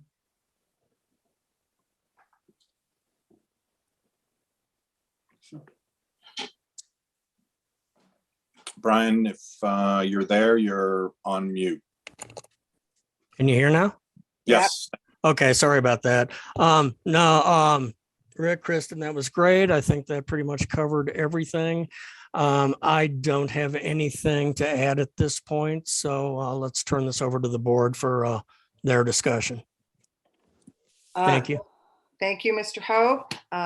Thank you to the Rocks. Okay, so at this point, I am going to open this up to the staff report. Mr. Taylor? Thank you, Chairman. I looked at this fairly carefully, the new application, and I see it as a minor rehash of the January proposal. I don't see a lot of changes. I don't think anyone that I know of had any problem with the porch. I hear a lot of talk about the porch. I don't see that. There are 2 windows on the south side that are grossly out of scale and are actually comic, and I don't understand. I don't know Mr. Schoenhall, and I do know Mr. Vint, and I can't imagine that either one of them. I've been a licensed architect for over 45 years, and I can't imagine that either one of them thought that that was an appropriate use of fenestration on a building. The lifestyle choices, I get that, and I feel for you, but why did you buy this house if it didn't fit your lifestyle? I'm not asking a real question. That's I don't care about the answer, but I don't understand why you would buy a house that didn't make the goals, achieve the goals that you had for your lifestyle. My understanding is that Mr. Hope thinks that if he hides the changed building and doesn't report it, that somehow that makes it okay. Now, he has come to my office in the past. Point of order, Madam Chair. No, he has come to my office in the past. He said a lot about me, sir. He has come to my office in the past and has decried himself as a law and order person. He said he was, order, Madam Chair. he was in favor of gentrification, and he now is saying hide the truth Are you and going to ask the from the chair law. for a point of order? No, a point of order is not appropriate from the applicant at this point, because this is the time allotted to the staff to prepare their statement. Yeah, So I would ask you that it be objective and not subjective. Well, I would have asked that Mr. Hope's presentation had been also. The I hearsay would from ask Mr. that Vint. you not address each other, that the staff Thank you, report you're right. provide the staff's recommendations and points, so that we can get through the meeting, but yes. So if there's a rebuttal or additional information that you want to provide after the fact, then I think that would be appropriate. Thank you.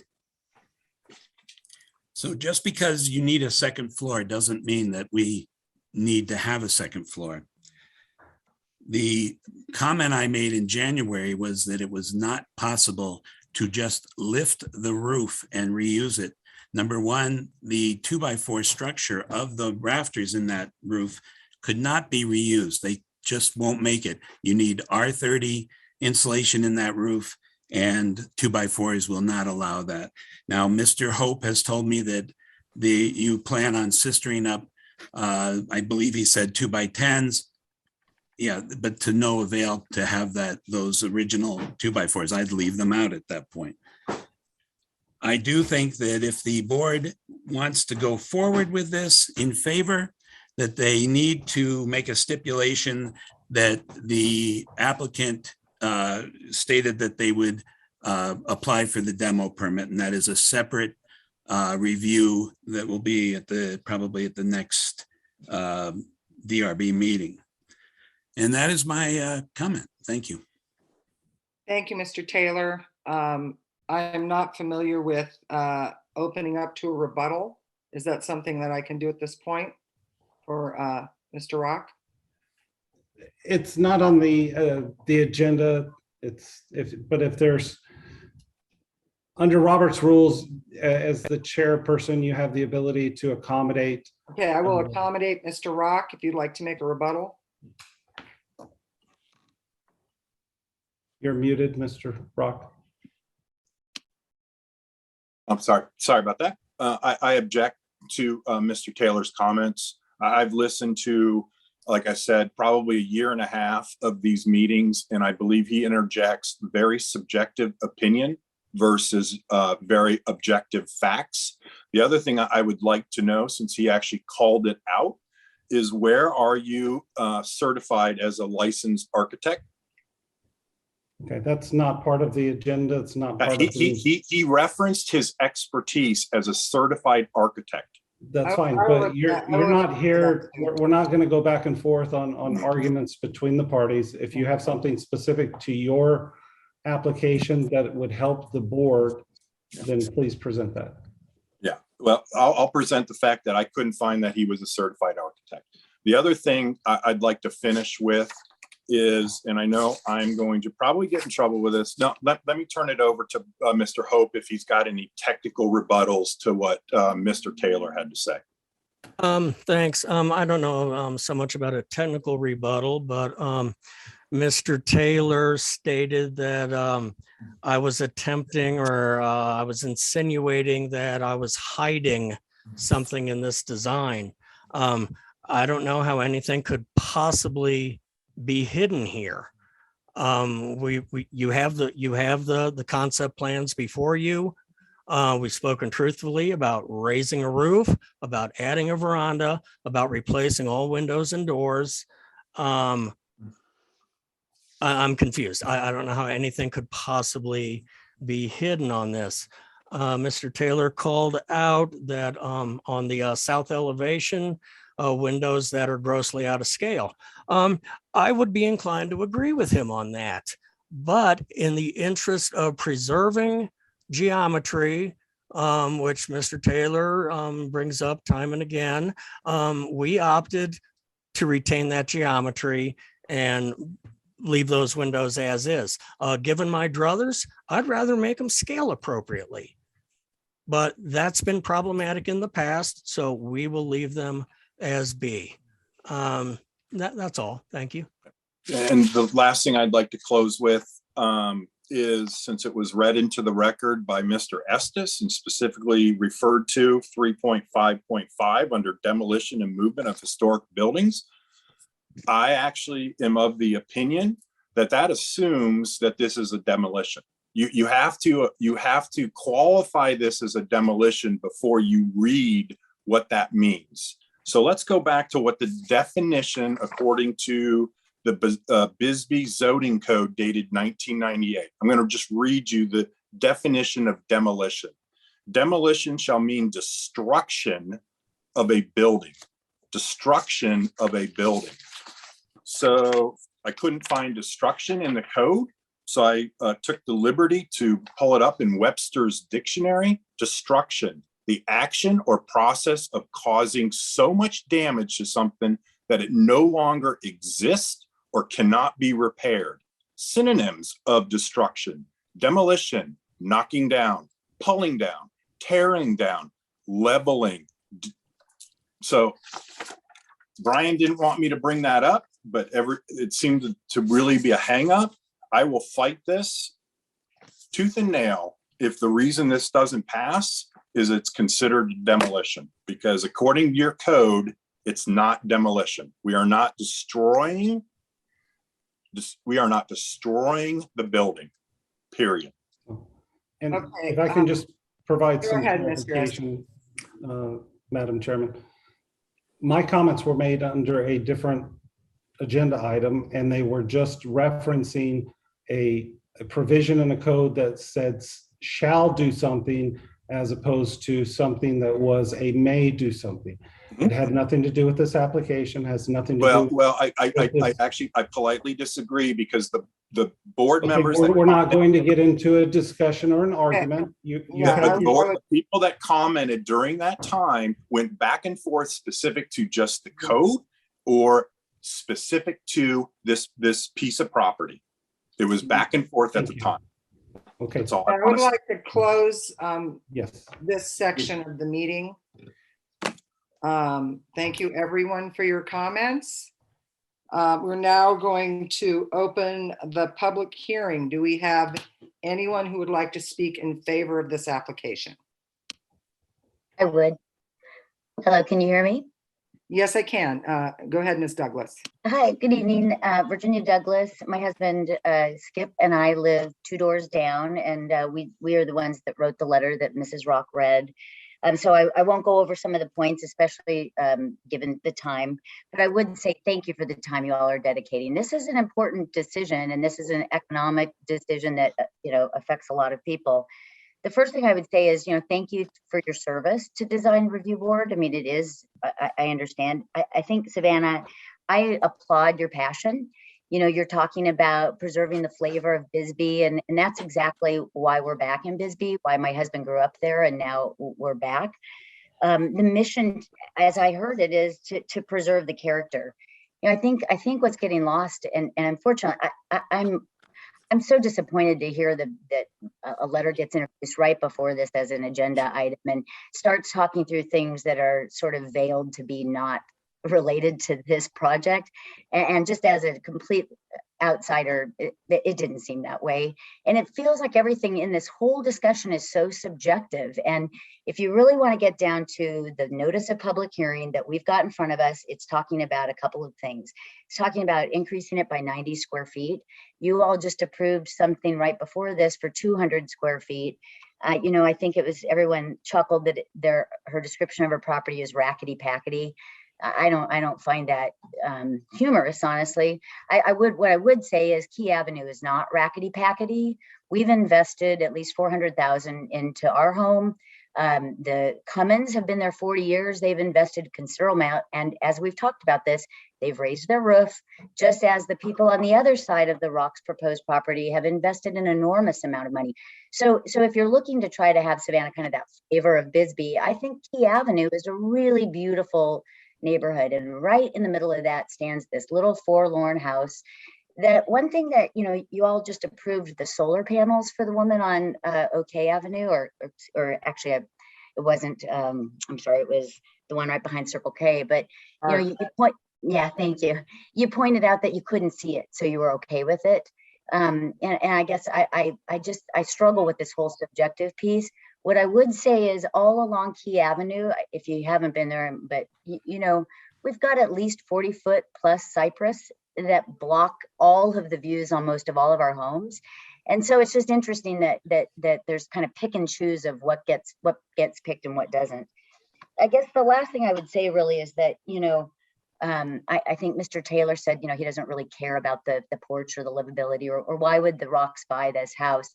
I had the ability that the Rocks showed us their home, their plans. I'm 5'2". I cannot step up off that landing into that second floor. So, but I love, the point is they've got to make that taller. It's not, gee, why did the Rocks want to increase this to make this their lifestyle? I'm 5'2". I couldn't even stand up in that area. But they're buying this property and looking to invest in it and make it a beautiful home. If you drive by anytime, you'll see that we're out on our front porch, or we're on the Cummins front porch. We love our neighbors. We love that feeling of community.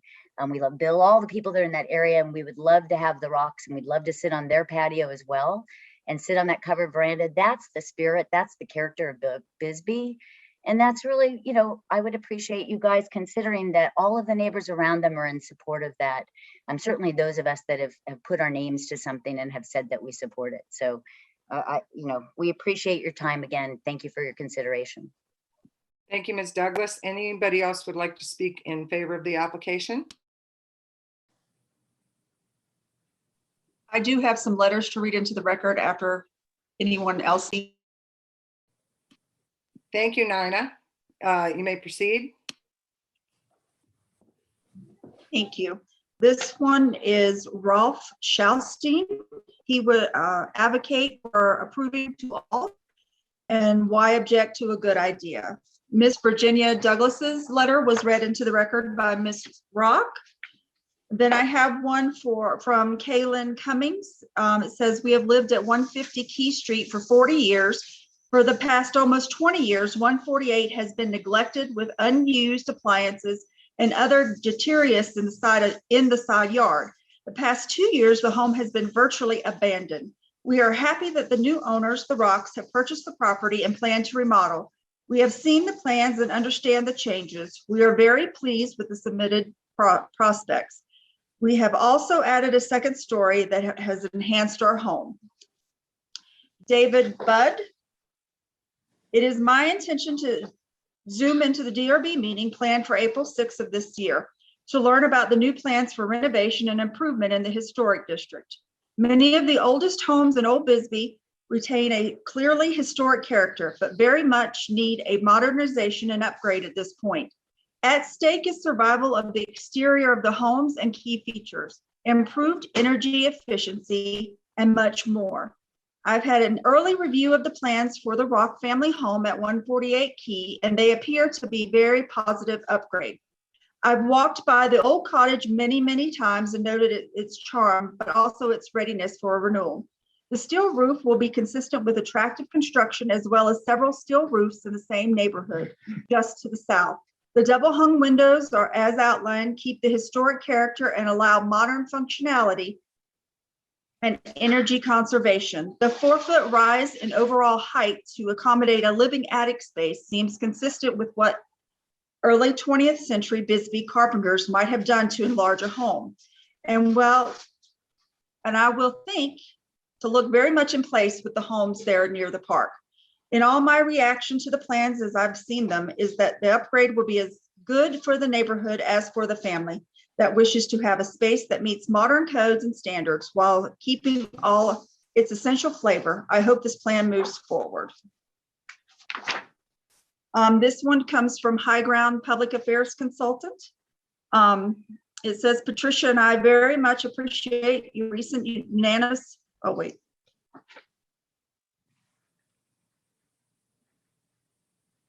I'm sorry. It says remodeling the home will preserve and enhance the historic character and natural attractiveness of the home and neighborhood.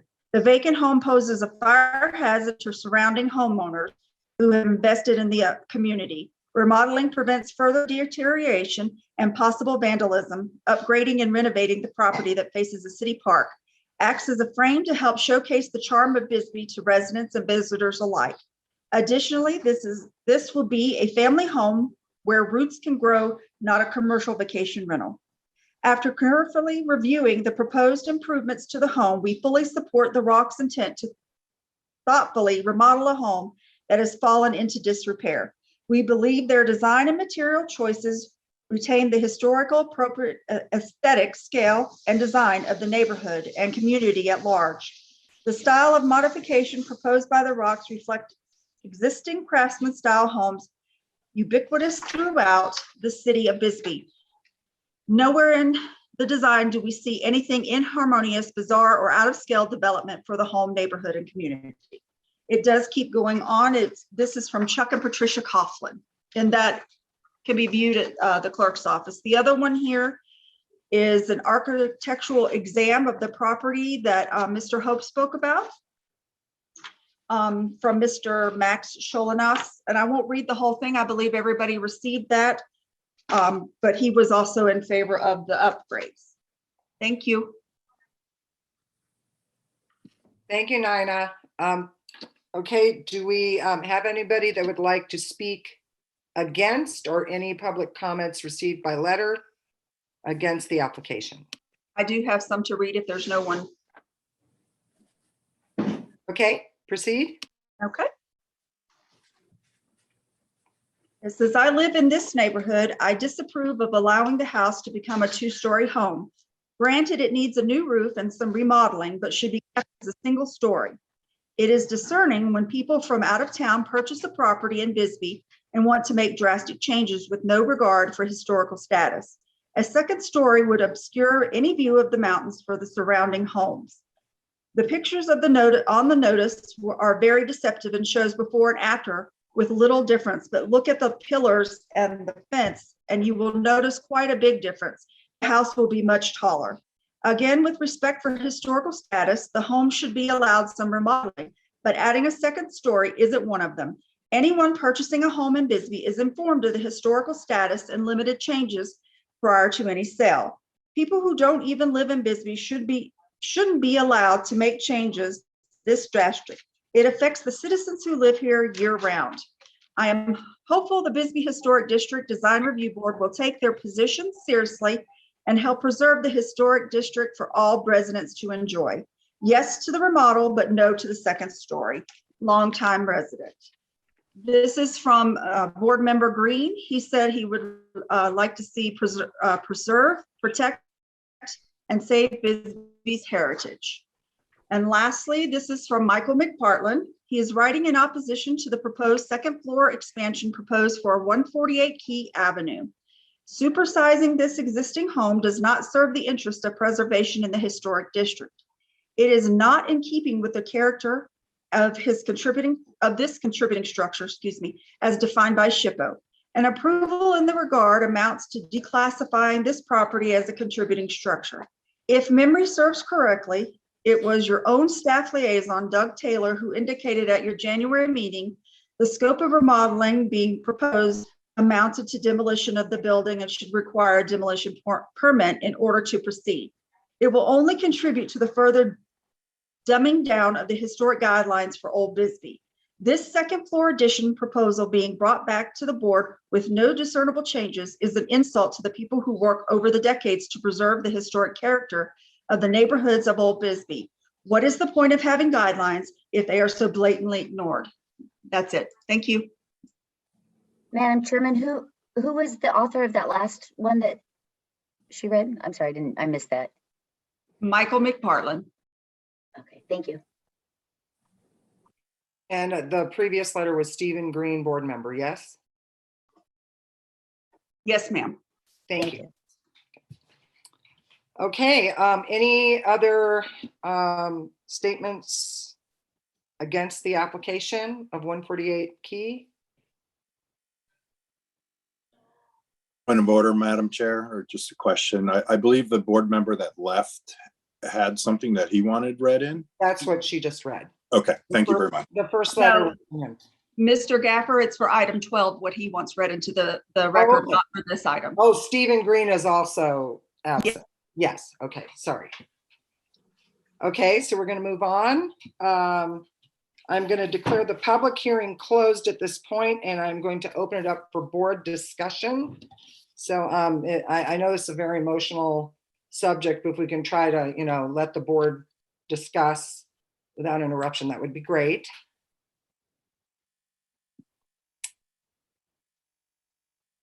Who would like to, Savannah?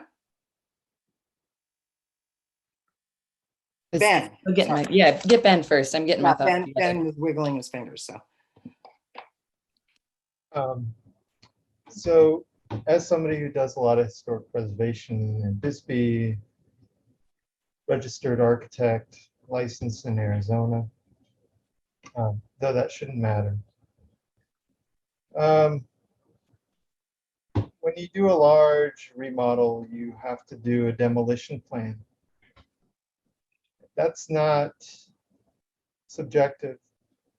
It's not voluntary if that's what you're proposing to do for a certain size project. Unless the roof is staying where it is, the existing roof, then you'll have to remove it. To remove something that large, you will need a demolition plan. That is the technical term. And in order to get a demolition plan, you need a demolition permit. That's what was discussed previously. So I don't think we can even review this project without a demolition plan in front of us. What is being demolished? That said, I don't want to just be a concrete wall and block everything that comes before us out of a knee-jerk reaction. I do not object to the veranda. I think it's actually a great idea. I don't object to adding a second story either. What I object to is the blending of this as one continuous box that's being extruded up, and thus hiding the difference between new and old. I believe there's only one meeting prior to this, or maybe two. There was an adobe structure that the roof is raised. It still remained one story. However, there was a differentiation made between what was new and what was old. And that is consistent with historic preservation guidelines of making sure somebody knows what is new and what is old when you work with a contributing structure. I would say to your designer, who does do very good work, and clearly specializes in this, that I would suggest doing some sort of reveal, change of materials, preferably change of massing, so that you can see what is new and what is old. That's pretty standard procedure for dealing with any historic structure.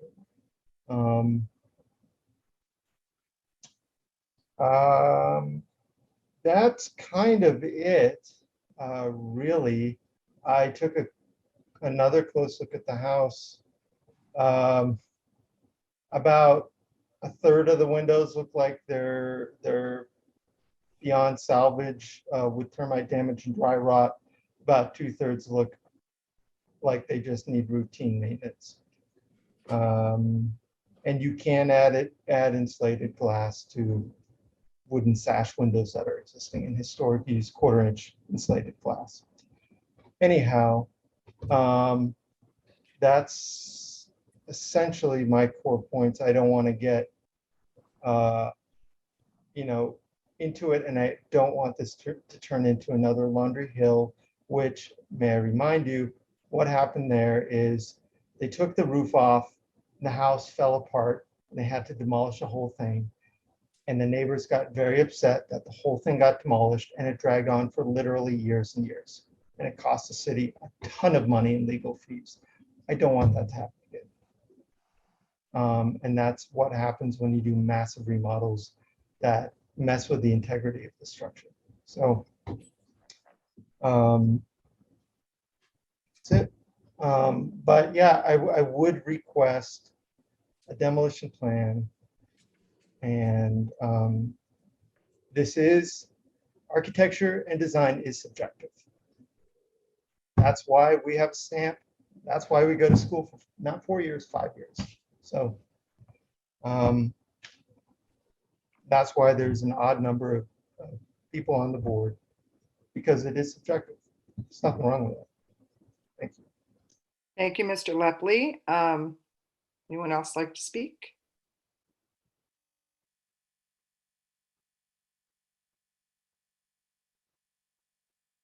No? Savannah. Well, I'm in agreement with Mr. Lepley, and I want to say I do like the veranda. The patio, those are, livable things that we all, want. I have a little tiny patio on mine, even though it's tiny, it's my favorite room. I understand that. And I like that you guys are sticking mainly to wood in it. I just have other concerns, such as Mr. Lepley stated, and regardless of if SHPO will come and say whether it's contributing or not, that is a concern to really think about. So that's all I have to say for now. Thank you, Savannah. Sorry, thank you, Savannah. Anybody else on the board like to speak? Scott, were you just telling me I was muted, or were you? Yeah, I was, yeah. Okay, I do have something to say. A couple of the points made in defense of or in favor of the application were that one, that the upstairs is not a livable space. I get that. I lived in a 1910 Craftsman in Pasadena for 20 years, and our attic was almost big enough, but you had to stoop down when you were in there, and it was not really a livable space. But I kind of agree with Mr. Taylor in that, part of the reason that we're here is because people do come to Bisbee and buy houses, and then they want to make it into a different house than it is. And so what we're trying to do is protect these little funky houses in Bisbee. And I mean, come on, like a miner shack does not fit into any category, but a miner shack is just foundational for this community. I mean, it's a very much a part of our history, and they're important structures to preserve. So just because a house isn't like an amazing, you know, prairie style or craftsman house, doesn't mean that it doesn't matter. And I a little bit, Brian, you know, no disrespect meant at all, but I take a little offense when you say they probably just looked at the outside of the house and said contributing or not contributing. I've done an entire like historic district survey myself with a dog, and that is not what we did. I did a drawing of every single house and a grid plan and whether it was contributing or not. So I think generally when you're trying to get a district on the National Register, there's a thorough survey being done. So I think, you know, this little house was surveyed at some point and was deemed contributing. So it has some historic value. And I just hate to see these houses really dramatically changed from what they are. You know, they're part of the history. That said, I think that what Ben Lepley brought up is a very practical and, you know, intelligent point about this, and that maybe we do need to see those demolition plans so that we can make the most informed decision about, you know, whether we should go forward or not with this. And I also like the veranda. So just to say that. And that's all I have to say. Savannah? I just wanted to add to what you said, and I'm in agreement with you, Ms. Ganell. For example, the solar panels earlier, something like that, you know, we talked about out of sight, and that was brought up. That doesn't change anything about the actual structure itself. And that's sort of a big, it's a big thing just with this one, because the actual structure is changing. It's taking a new shape. So, yeah. Can I say something? Sorry, the agenda provides for no additional public comments. Yeah. Yeah. Does anyone else on the board have anything to contribute? And Ms. Douglas, I'd just like to say also that it is part of the, you know, in the application, can it be seen from the street? Yes or no? Like that's not just subjective. That's kind of part of the review process. Can you see it from the street? Is it visible on an easement in the front, or, you know, those things do come into play. You mean my comment about solar panel, just clarify? Yeah. Like if we can't, you can only see them from the air. It's not really affecting, you know, the view of the house for the passersby. Yeah. Oh, okay. Okay. Thank you. I appreciate that. Sure. I think that's why I brought up those cypress trees, but I get it. Yeah. Thank you. Thanks. Okay. If there are no more comments, I will put this agenda item 6, application 22-19 up for a motion. Madam Chairman. Oh, yeah. I get a Are you rebuttal. supposed to speak next? Did I skip you? Yes, thank you. I'm very sorry. No problem. Mr. Rock, when this is all over and you're in your home. Wait, point of order here. Okay. When the rocks are in their home, all comfy and warm, they will be protected by the DRB and staff. And that is our job, is to protect the city. And that is what we are doing. The demolition aspect was not for total demolition, but for a.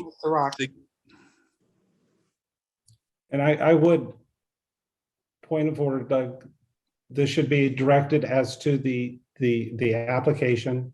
Yeah, I am. The rest of it is. I okay. Tried to change. Not a board member. Keep it specific as to Sorry, Mr. Rock. Mr. Rock, the- this is staff comments. We've moved on to staff comments. The agenda provides for staff comments on the agenda.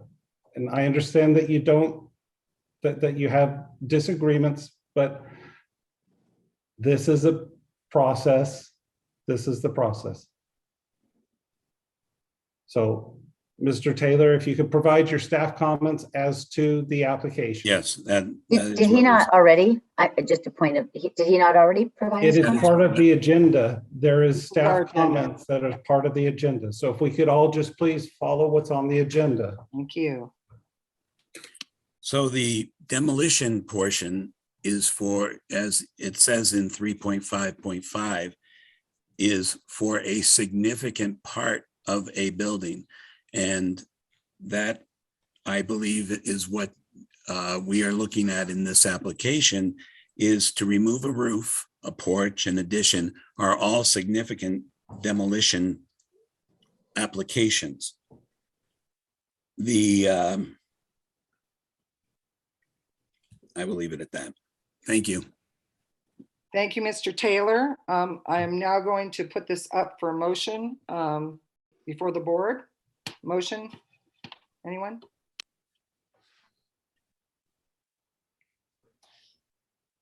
Mr. Lepley? I propose to table this until there's a demolition plan. Sorry, I'm looking for the number. 22-19. I'll restart. I propose to table 22-19 until a demolition plan that clearly shows what is being demolished and what isn't. What is being saved is provided to the DRB.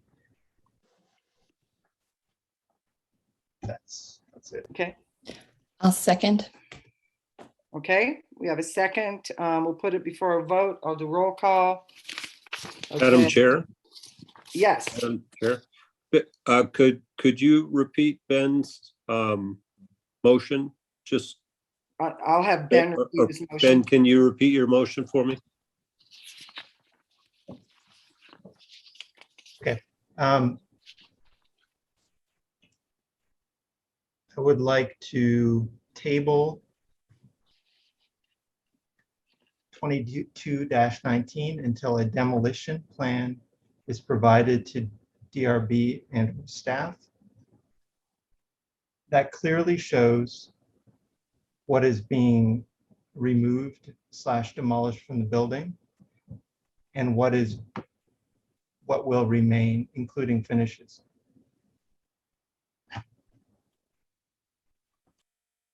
And that motion has been seconded by Ms. Anderson. So I will put it before the board for a vote. I'll do roll call. Savannah Anderson, Aye. Peter Gaffer, not present. Stephen Green, not present. Lori Ganell, aye. Ben Lepley. Aye. Scott Perfect, No. Ed Briggs. Aye. And that is a majority, that is 4-1. So this will be tabled. Application 22-19. The vote is in favor of tabling until we have a demolition plan in place before the DRB. Okay. Madam Chairman, if I may, please, just as a point of clarification, all you were going to require for the resubmittal is the demolition plan. Is that correct? That's what I'm hearing. Yes. The demolition plan with additional information, correct, Mr. Lepley? Yeah, so materials that are remaining, and like shingles or whatever, that's original materials, and what is being removed. Okay, that's all well and good. I understand you. You're being very clear. But I will say that all of this has been covered. We've been very clear about what we're demoing and what we're replacing it with. The shingles are staying.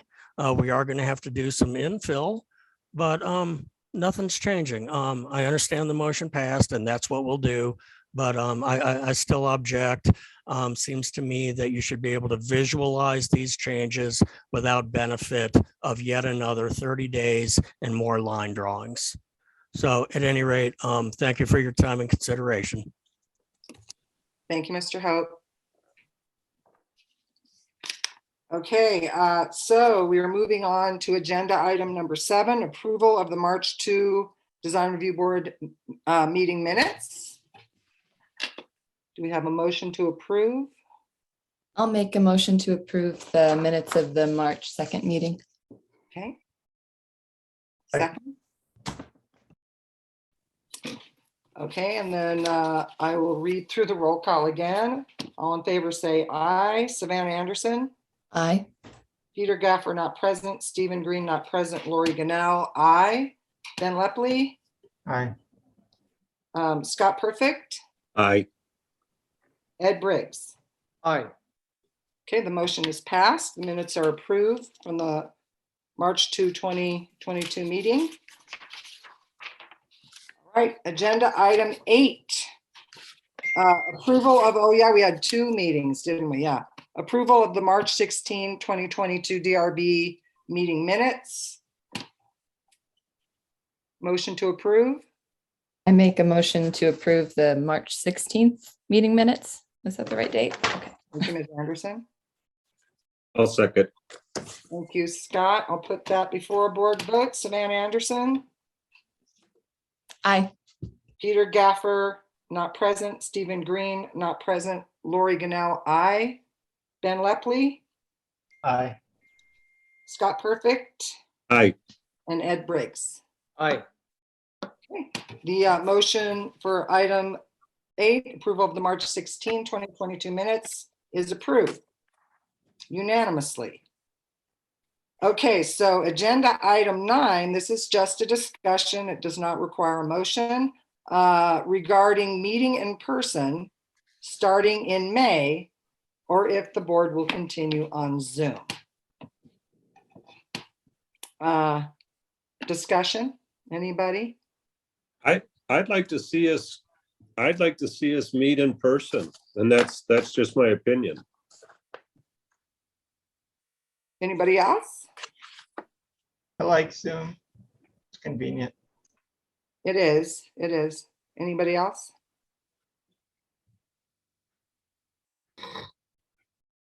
I kind of like Zoom as well. I would be open to meeting in person.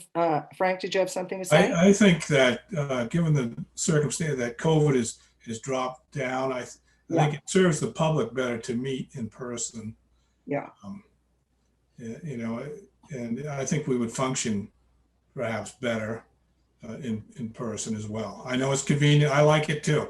You know, You know, I'm not saying I don't like being sitting at home, but I think it's better to meet in person.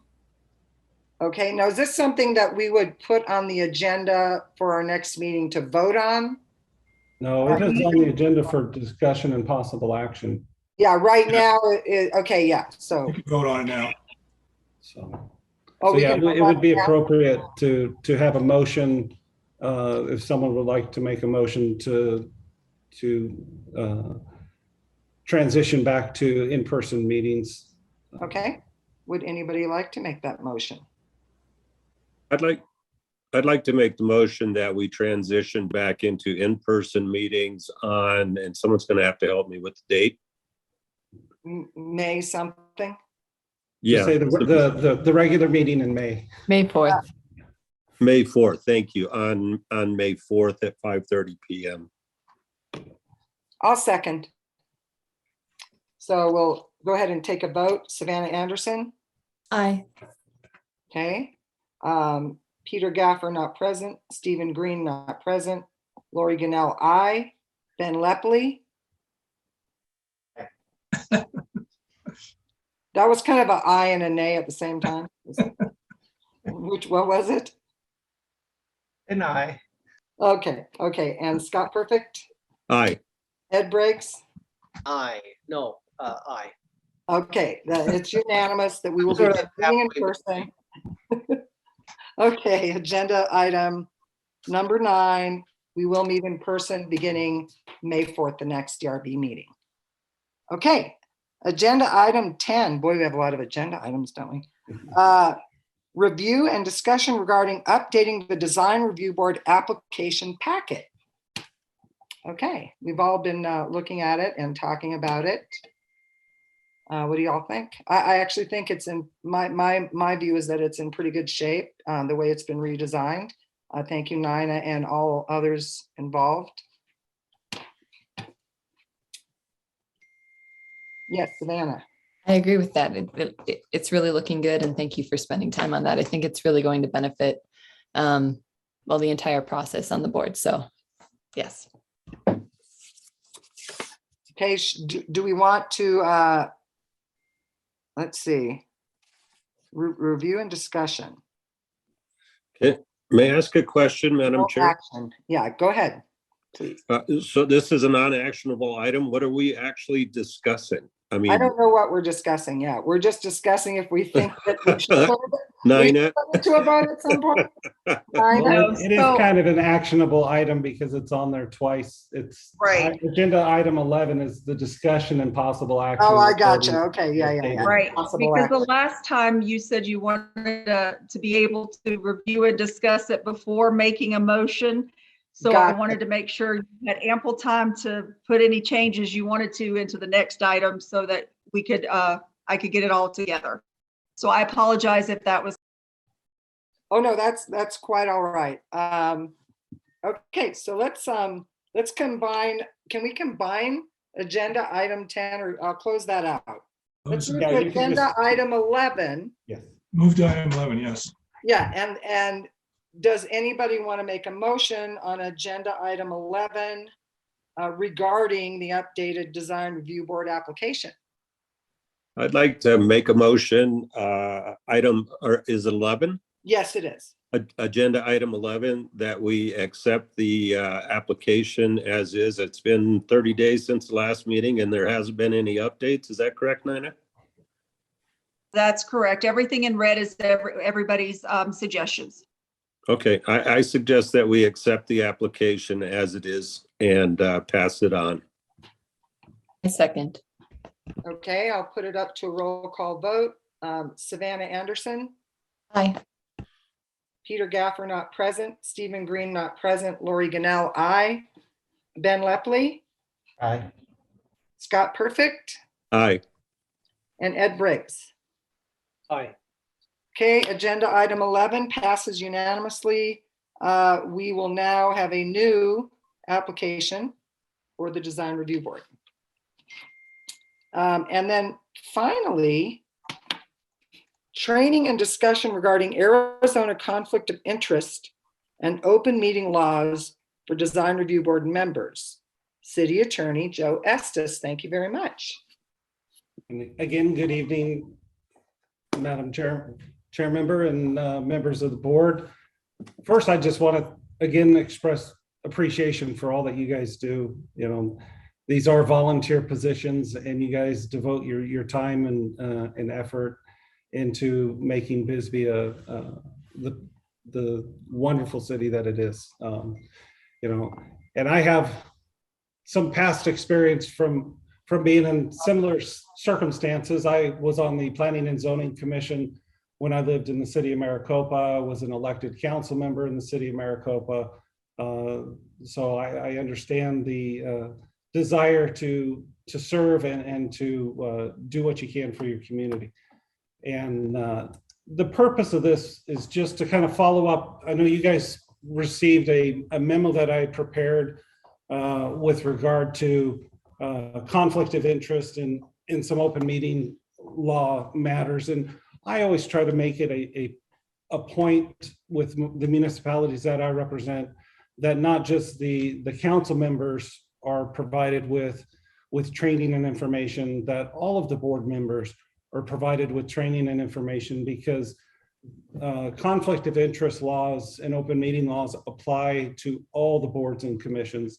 And there is some little differences with regard to the DRB and BISB, because in addition to state statute requirements for conflict of interest, there are specific provisions in the zoning code that are specifically applicable to DRB members, which were addressed in that memo. And I think, so we don't, it's been a long night. I don't want to have to, I'm not going to go through and just rehash everything that was in the memo, but I think it's important to discuss some of the questions that were raised. And for example, Mr. Gafford asked for his letter to be emailed to be read in, so we could discuss that. And I'll read what his question was, and his comment was that he submitted to Nina. And he said, I have a concern about the prohibition on ex parte communications with applicants. Is the city attorney aware that the board members are expected and encouraged to visit the properties prior to the DRB meetings? In many cases, the applicants are present and are able to provide helpful clarifications. If the prohibition on any ex parte communications with applicants stands, then I would suggest that the practice of visiting the sites also be prohibited. Personally, I think this would be a bad idea and would be worthy of further discussion with the city attorney. Thanks, Peter. And I think that was also a concern that Mr. Lepley had raised with regard to ex parte communications. And let me clarify that. So the design review board is different than almost all of the other boards and commissions for the city. You are a quasi-judicial board, as you saw tonight. You make decisions that impact people's personal property. And so it's a little different when you're having a conversation with somebody who's on the art commission than you are having a discussion with somebody who's on the DRB, especially with regard to a specific application that is pending before the DRB. So I would just suggest that you use your common sense. If you're out in the public and somebody asks you about processes and procedures and things like that in general, absolutely. Explain to them what you understand, refer them to the code, refer them to city staff. There's not saying that you shouldn't be having conversations and discussions. The issue comes when you're having a ex parte conversation or communication with an applicant specific as to something that's pending before the board. And I think you can still do you should still do your property visits and your physical reviews, because that is so important when it comes to understanding the aesthetics of what's being proposed and how it relates to that property and the neighbors and everything like that.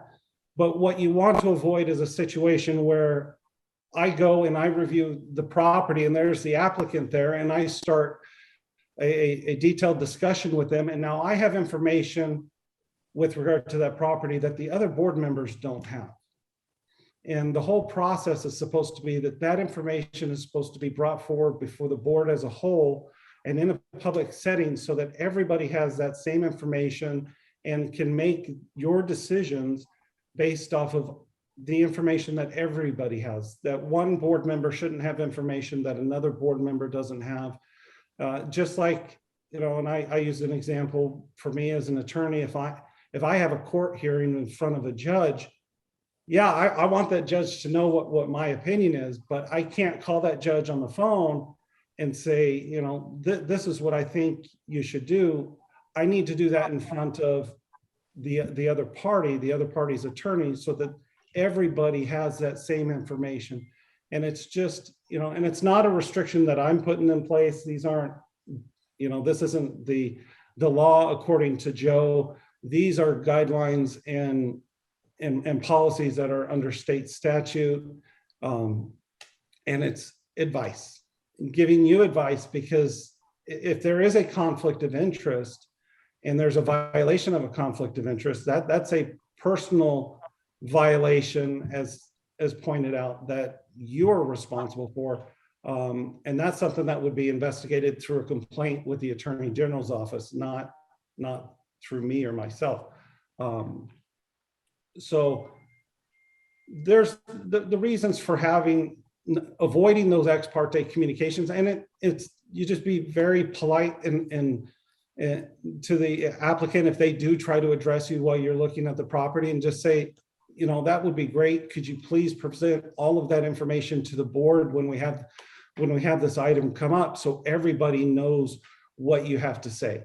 And if you have questions, write them down so that you can ask those specific questions at the meeting when you have those certain things. But that way, it's just the whole purpose behind the open meeting laws and having these meetings in a public forum to where anybody can attend, to where you have an opportunity, like you see in the agenda, for public comment, so that you don't have those independent sidebar conversations to where somebody would, might say, well, so-and-so on the board was speaking with this applicant, and, you want to avoid any allegations of any improprieties, of any bias, and as Mr. Lefley stated, this process for what this board does is subjective. I mean, design in and of itself is a subjective term of art.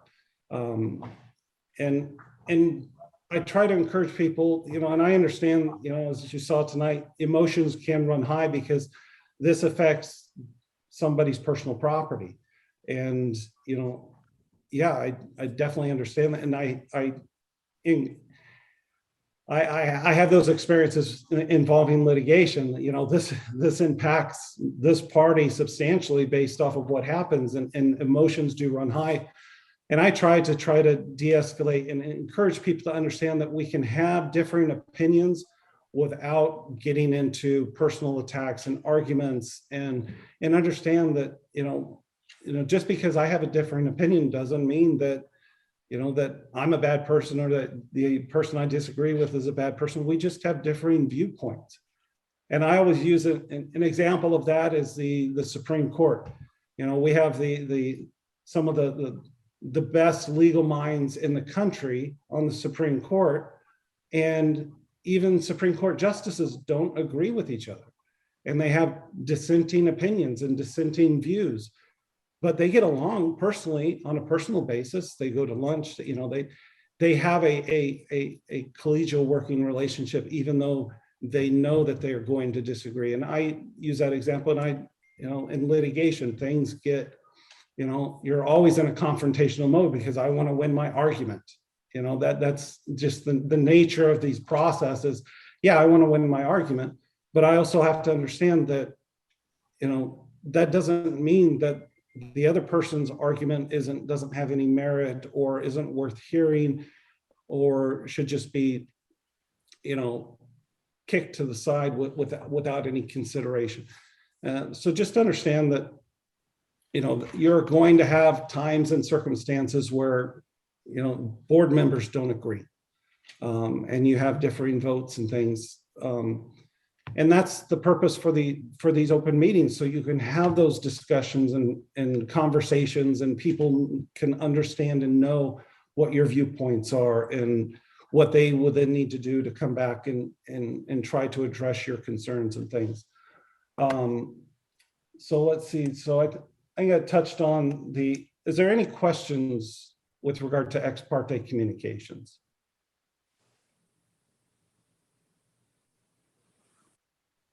Mr. Lefley. Yeah, so for example, if I'm at a house and it's been remodeled like 10 times, and it's hard to tell what's historic, what's a copycat of not historic, which is valid. I would like to be able, and the homeowner happens to be there, like I went to a house earlier today and they could have been there, they weren't. I'd like to be able to ask them and point at that shingle there and be like, is that original, or is that one original? Where was the addition made? Question mark. that would be pretty awesome to be able to, I don't want to have to be there and just be like, oh, can't talk, you know, that's uncomfortable and seems to me to be counterproductive. Right, but on the flip side, then you're getting information as to the historical status and nature of those specific items that you now have that the rest of the board members don't have. And you're now have information that's going to form a basis of your decision and opinion that the rest of the board members don't have. So I would suggest in circumstances like that, that you, again, take notes and say, okay, I want to know what the historical nature is of this, or I want to know if this has been changed or that has been changed, and ask that of the applicant when they're in the meeting so that everybody has that information. And then, you know, maybe another board member then has a follow-up question with regard to that. Now, I'm not saying you can't say, hey, how's it going? And have just, a polite interaction. Just avoid getting into those ex parte communications that get into the specifics of the issue that's pending before you at that time. So it's not, and again, these aren't my, rules or requirements. I'm trying to convey to you what the conflict of interest laws are for the state, and what all boards and commissions and councils are required to follow, so that we avoid those issues of impropriety or even an allegation of impropriety. Do you have any follow-up to that or additional concerns? No, thanks for your clarification. Tricky in a small town, right? No, and it is. Everybody knows I everybody. totally get this.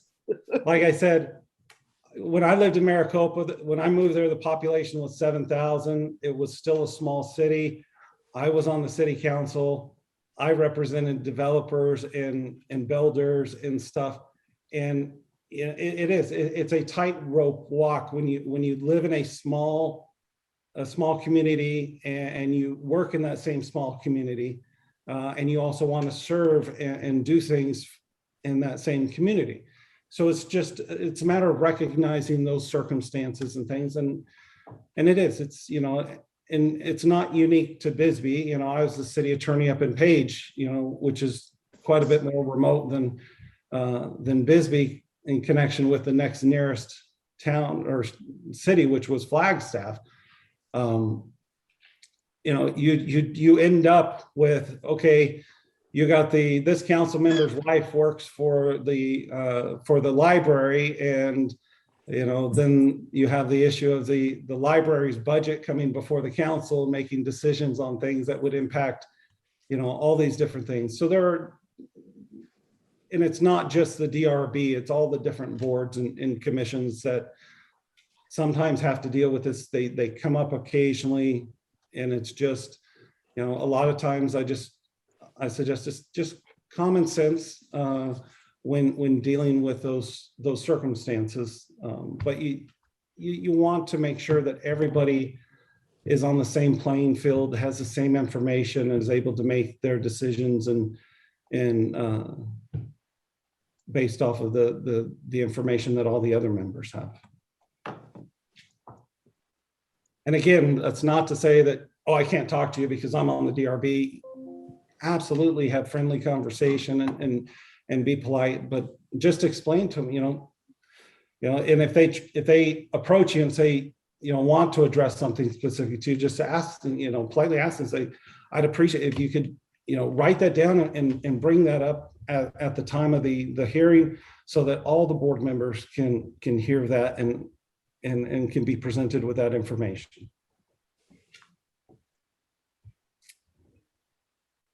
So that is on the, specific as to the question and concern that was raised by Mr. Gaffer. And I think, and again, I encourage that you guys wouldn't stop the in-person visits and reviews of the properties, because I think that is important. There are things that you see when you do a visit that you're not going to be able to see if you try to pull it up on Google Earth or just look at pictures.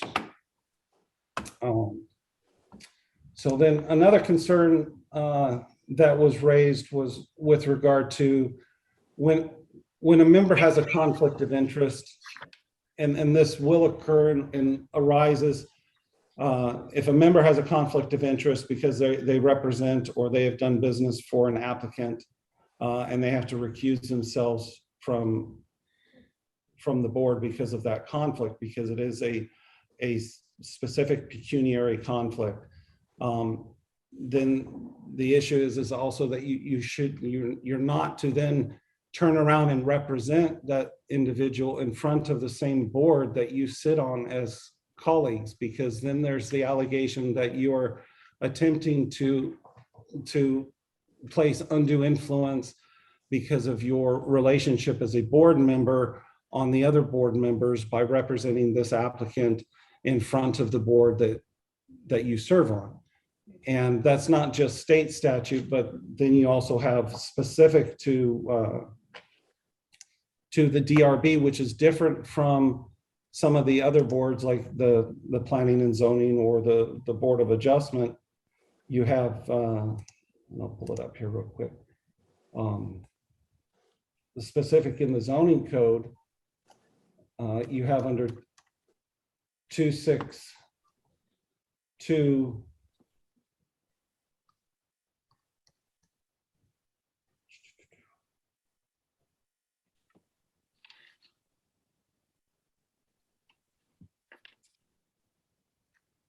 261D3, which states when a design review board member has direct pecuniary interest in any matter before the design review board, the member shall be disqualified from participating while the design review board is hearing that particular matter. So specific as to city code, the zoning code, that you are recused, you need to recuse yourself from any discussion with regard to that matter, and that means representing an applicant. So if you are doing work for example, if I'm representing somebody who has an application that's pending before the DRB, then I should get someone to assist me in presenting that application to the board. So I'm not the one that's personally presenting to the board. You can still do the work, you can still represent those applicants, you can still engage in that business, but you need to have somebody else other than that board member be the one who's actually presenting that item at that time. Are there questions with regard to that aspect? Mr. Ludwig. So there's a difference in the rules between the Board of Adjustment and DRB with that, with conflicts of interest?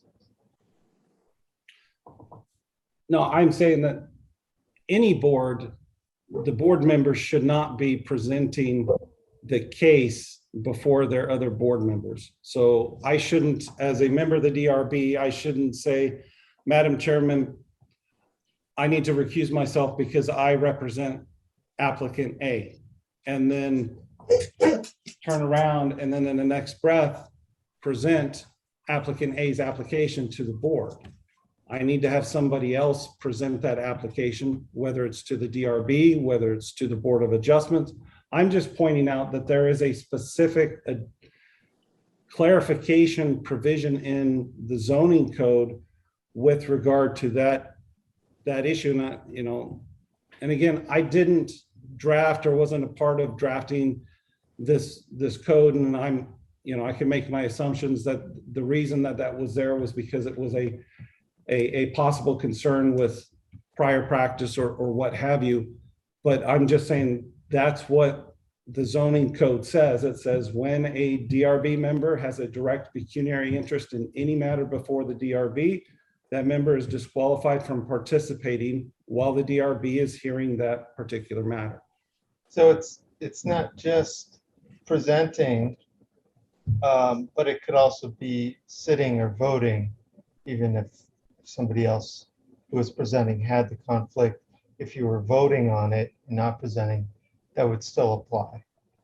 Right. If you have a pecuniary interest, you can't vote. You have to in declaring a conflict, you have to declare your conflict. You have to state what your conflict is. So for example, if I represent applicant A, I have to, say, I need to declare a conflict. I represent applicant A as their contractor and performing the work that they propose to do under this project. And then I step out. And when you declare a conflict, it's not just stepping off of the dais. You should leave the room. And that is the practice that all of my municipalities follow, all the council members follow, so that there isn't any allegation of an impropriety of, oh, he was in the back giving me the stink guy, or doing this. It just makes it so much easier when you just leave the room and there's no argument as to whether or not you had any participation or part of that agenda item. And I can give you an example of that. When I was a city attorney in Yuma, and the mayor of Yuma is he's an engineer, and he did engineering on a road project. The mayor would declare a conflict. He would get up from that dais and he would walk out of the room into the back hallway to where he wasn't even in the council chambers at the time that item was discussed and voted on by the members of the council.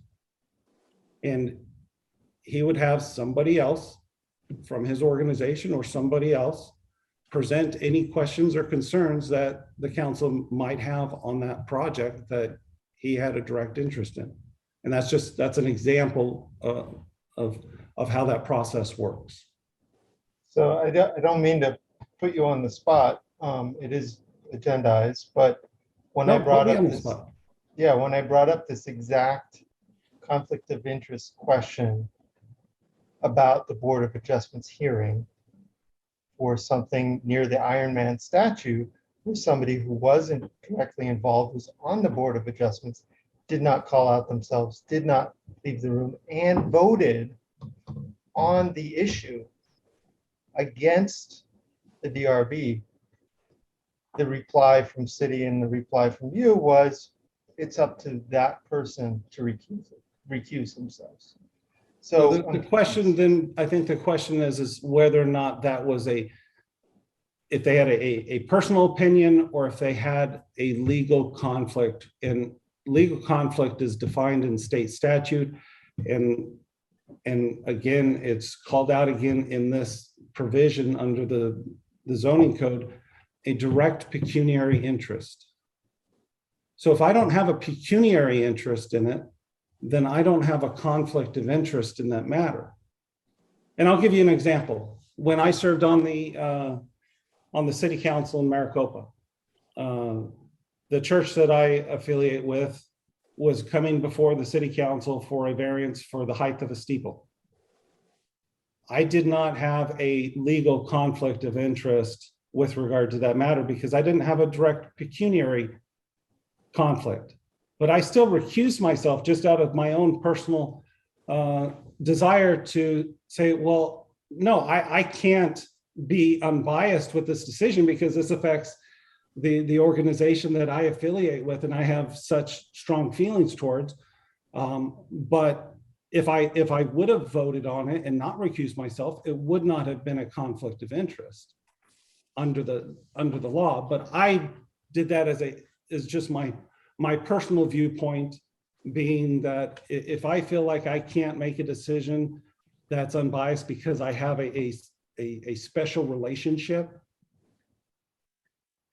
with the applicant or with that item, then I try not to make those decisions. I mean, if you're the lead director of an organization whose property is under Board of Adjustments or whatever, I think that should qualify. But I digress. Well, and there are, and I can forward you guys, the specific issues when it comes to conflicts as to what is a pecuniary interest, what is a it gets down to the percentage of ownership of a corporation, whether it's a landlord tenant issue. There are a number of exceptions to those issues. And again, this is advice. I'm not telling you that you have to do this, you have to do that. If you do or don't do it, that's your decision, but ultimately it's also your obligation if somebody files a complaint with the AG's office for a conflict of interest, and just understand that those can carry substantial penalties, not just civil penalties, but criminal penalties, removal from office. There's a whole slew of things that go into conflicts of interest. So, do you have any other questions? And trust me, I don't. If you have any other specifics or questions or anything, I don't have a problem addressing specifics. That's what I'm here for, is to help understand, some of those specifics that you guys deal with on a regular basis, because I don't have those relationships or those conversations and things that you guys have. So if you have specific examples and circumstances, ask away, and I can give you the best advice I can give you. And again, ultimately, yeah, it is your decision to declare that conflict of interest. But know that, if somebody else knows that you have a direct or pecuniary conflict of interest, they can call you out on that. And if you don't recuse yourself, they can file a complaint with the AG's office. And that's where those conflicts go through, just like open meeting law conflicts. I always recuse myself if I've got a client or even a potential client that comes before the DRB as somebody who practices professionally in this town. Not that it's pretty often. So, and I see Linda's on the call, same with her too at a certain point. So no, and I totally understand. I've been in that circumstance, in that situation personally myself. So I understand, from being a member of a planning and zoning commission to being an elected council member and doing work in the same community that I lived in, and that's the other thing, is you understand you're never going to please everybody, and your decision shouldn't be an attempt to try to please everybody. It should be an attempt to make the best decision that you feel is appropriate for that matter. Yeah. All right, asking questions. So what happens a lot is, you're at the post office or at the coffee shop, and somebody's like, "Oh, you're on the DRB. Hey, I'm thinking about applying." They haven't done anything yet. They're thinking about applying for something, and they're like, "What do I need to include? Or should I do 1 story or 3 stories or whatever?" I'd love to give them advice, but and it's so hypothetical. They haven't done anything yet. They haven't applied. I don't know. Right, but how any board member would deal with that.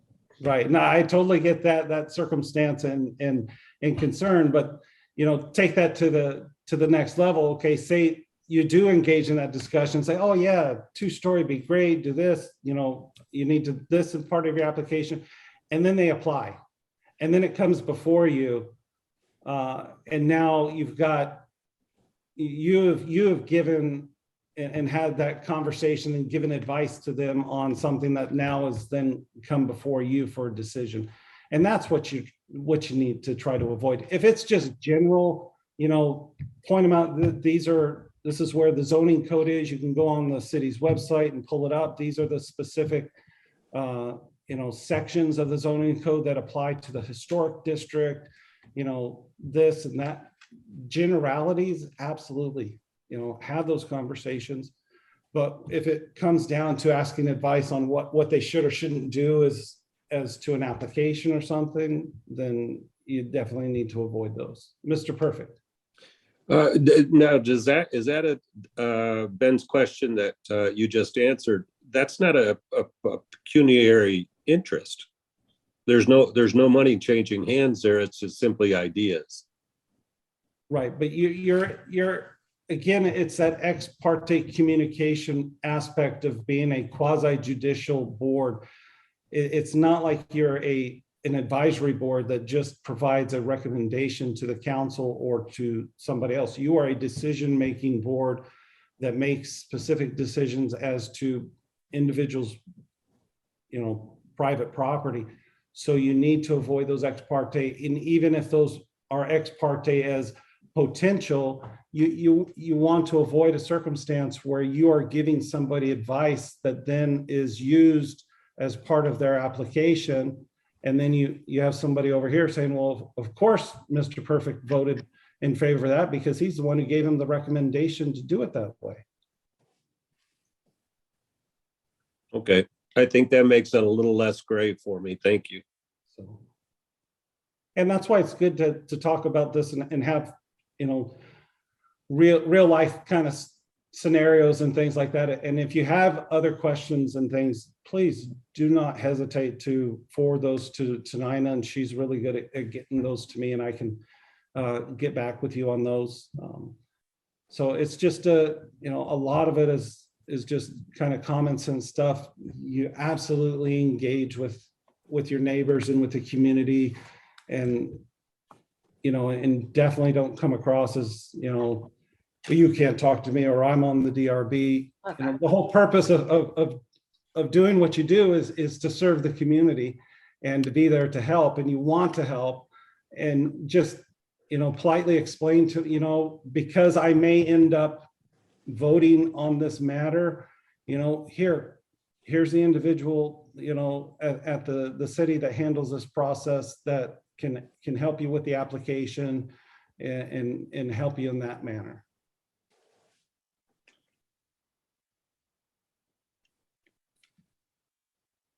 Any other questions on that? Ben? We're getting close. I only have about another 2 hours in my presentation. And no, it's Good night, again, Mr. Estes.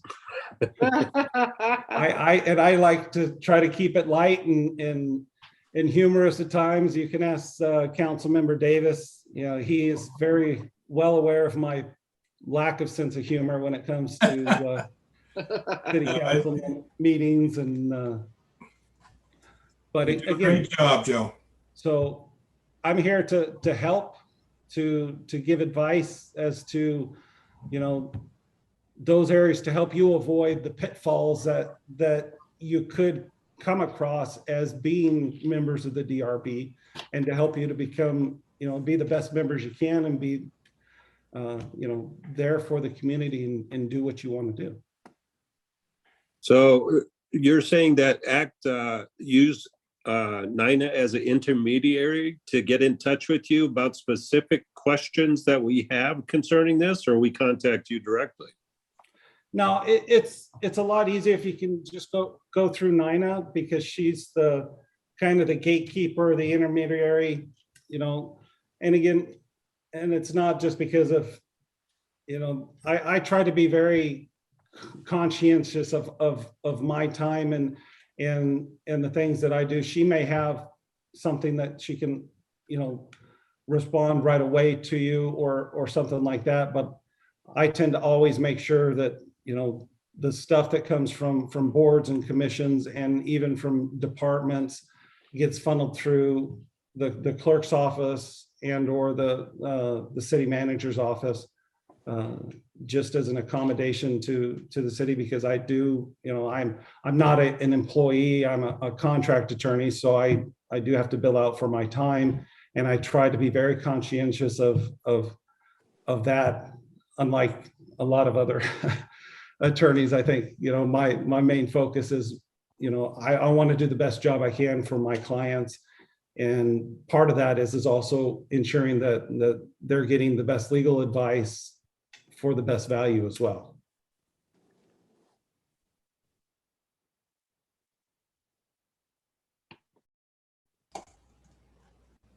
Any other questions? If not, again, feel free to, if a specific issue comes up or something comes up after the meeting that you think of, forward that over. Nina, I think she works until 11:30, 12 o'clock every night. So she's always on her email, and Poor Nina. And with that, I don't have anything else, Madam Okay. Chairman. Thank you very much, Mr. Estes. We really appreciate your input. It's very valuable, very helpful. Okay, we will wrap agenda item 12 and move on to staff comments. No discussion. Ratamatazzle or whatever it was. And that's all I've got. Okay, thank you, Thank Mr. you. Taylor. Does anyone on the board have future agenda item suggestions? No. Okay. I think we're all ready to be done, aren't we? So with that said, would anybody like to make a motion to adjourn for this evening? I'd like to make a motion to adjourn this meeting this evening. And thank you, Mr. Estes. No, thank you, board members. Second. Second. Okay, we will take a vote on adjourning. Do we vote on adjourning? We do, right? Yes. Okay. All right. So yeah. So Savannah. It doesn't have to be a roll call. You can just do a voice vote because I don't think you'll get too. Okay, yes, do a voice vote. Aye. Okay, this meeting is adjourned. All right. Thank Thank you, you, everybody. Have a great night. All right. Good Thank you, night, everyone. all. Bye. All right, bye-bye.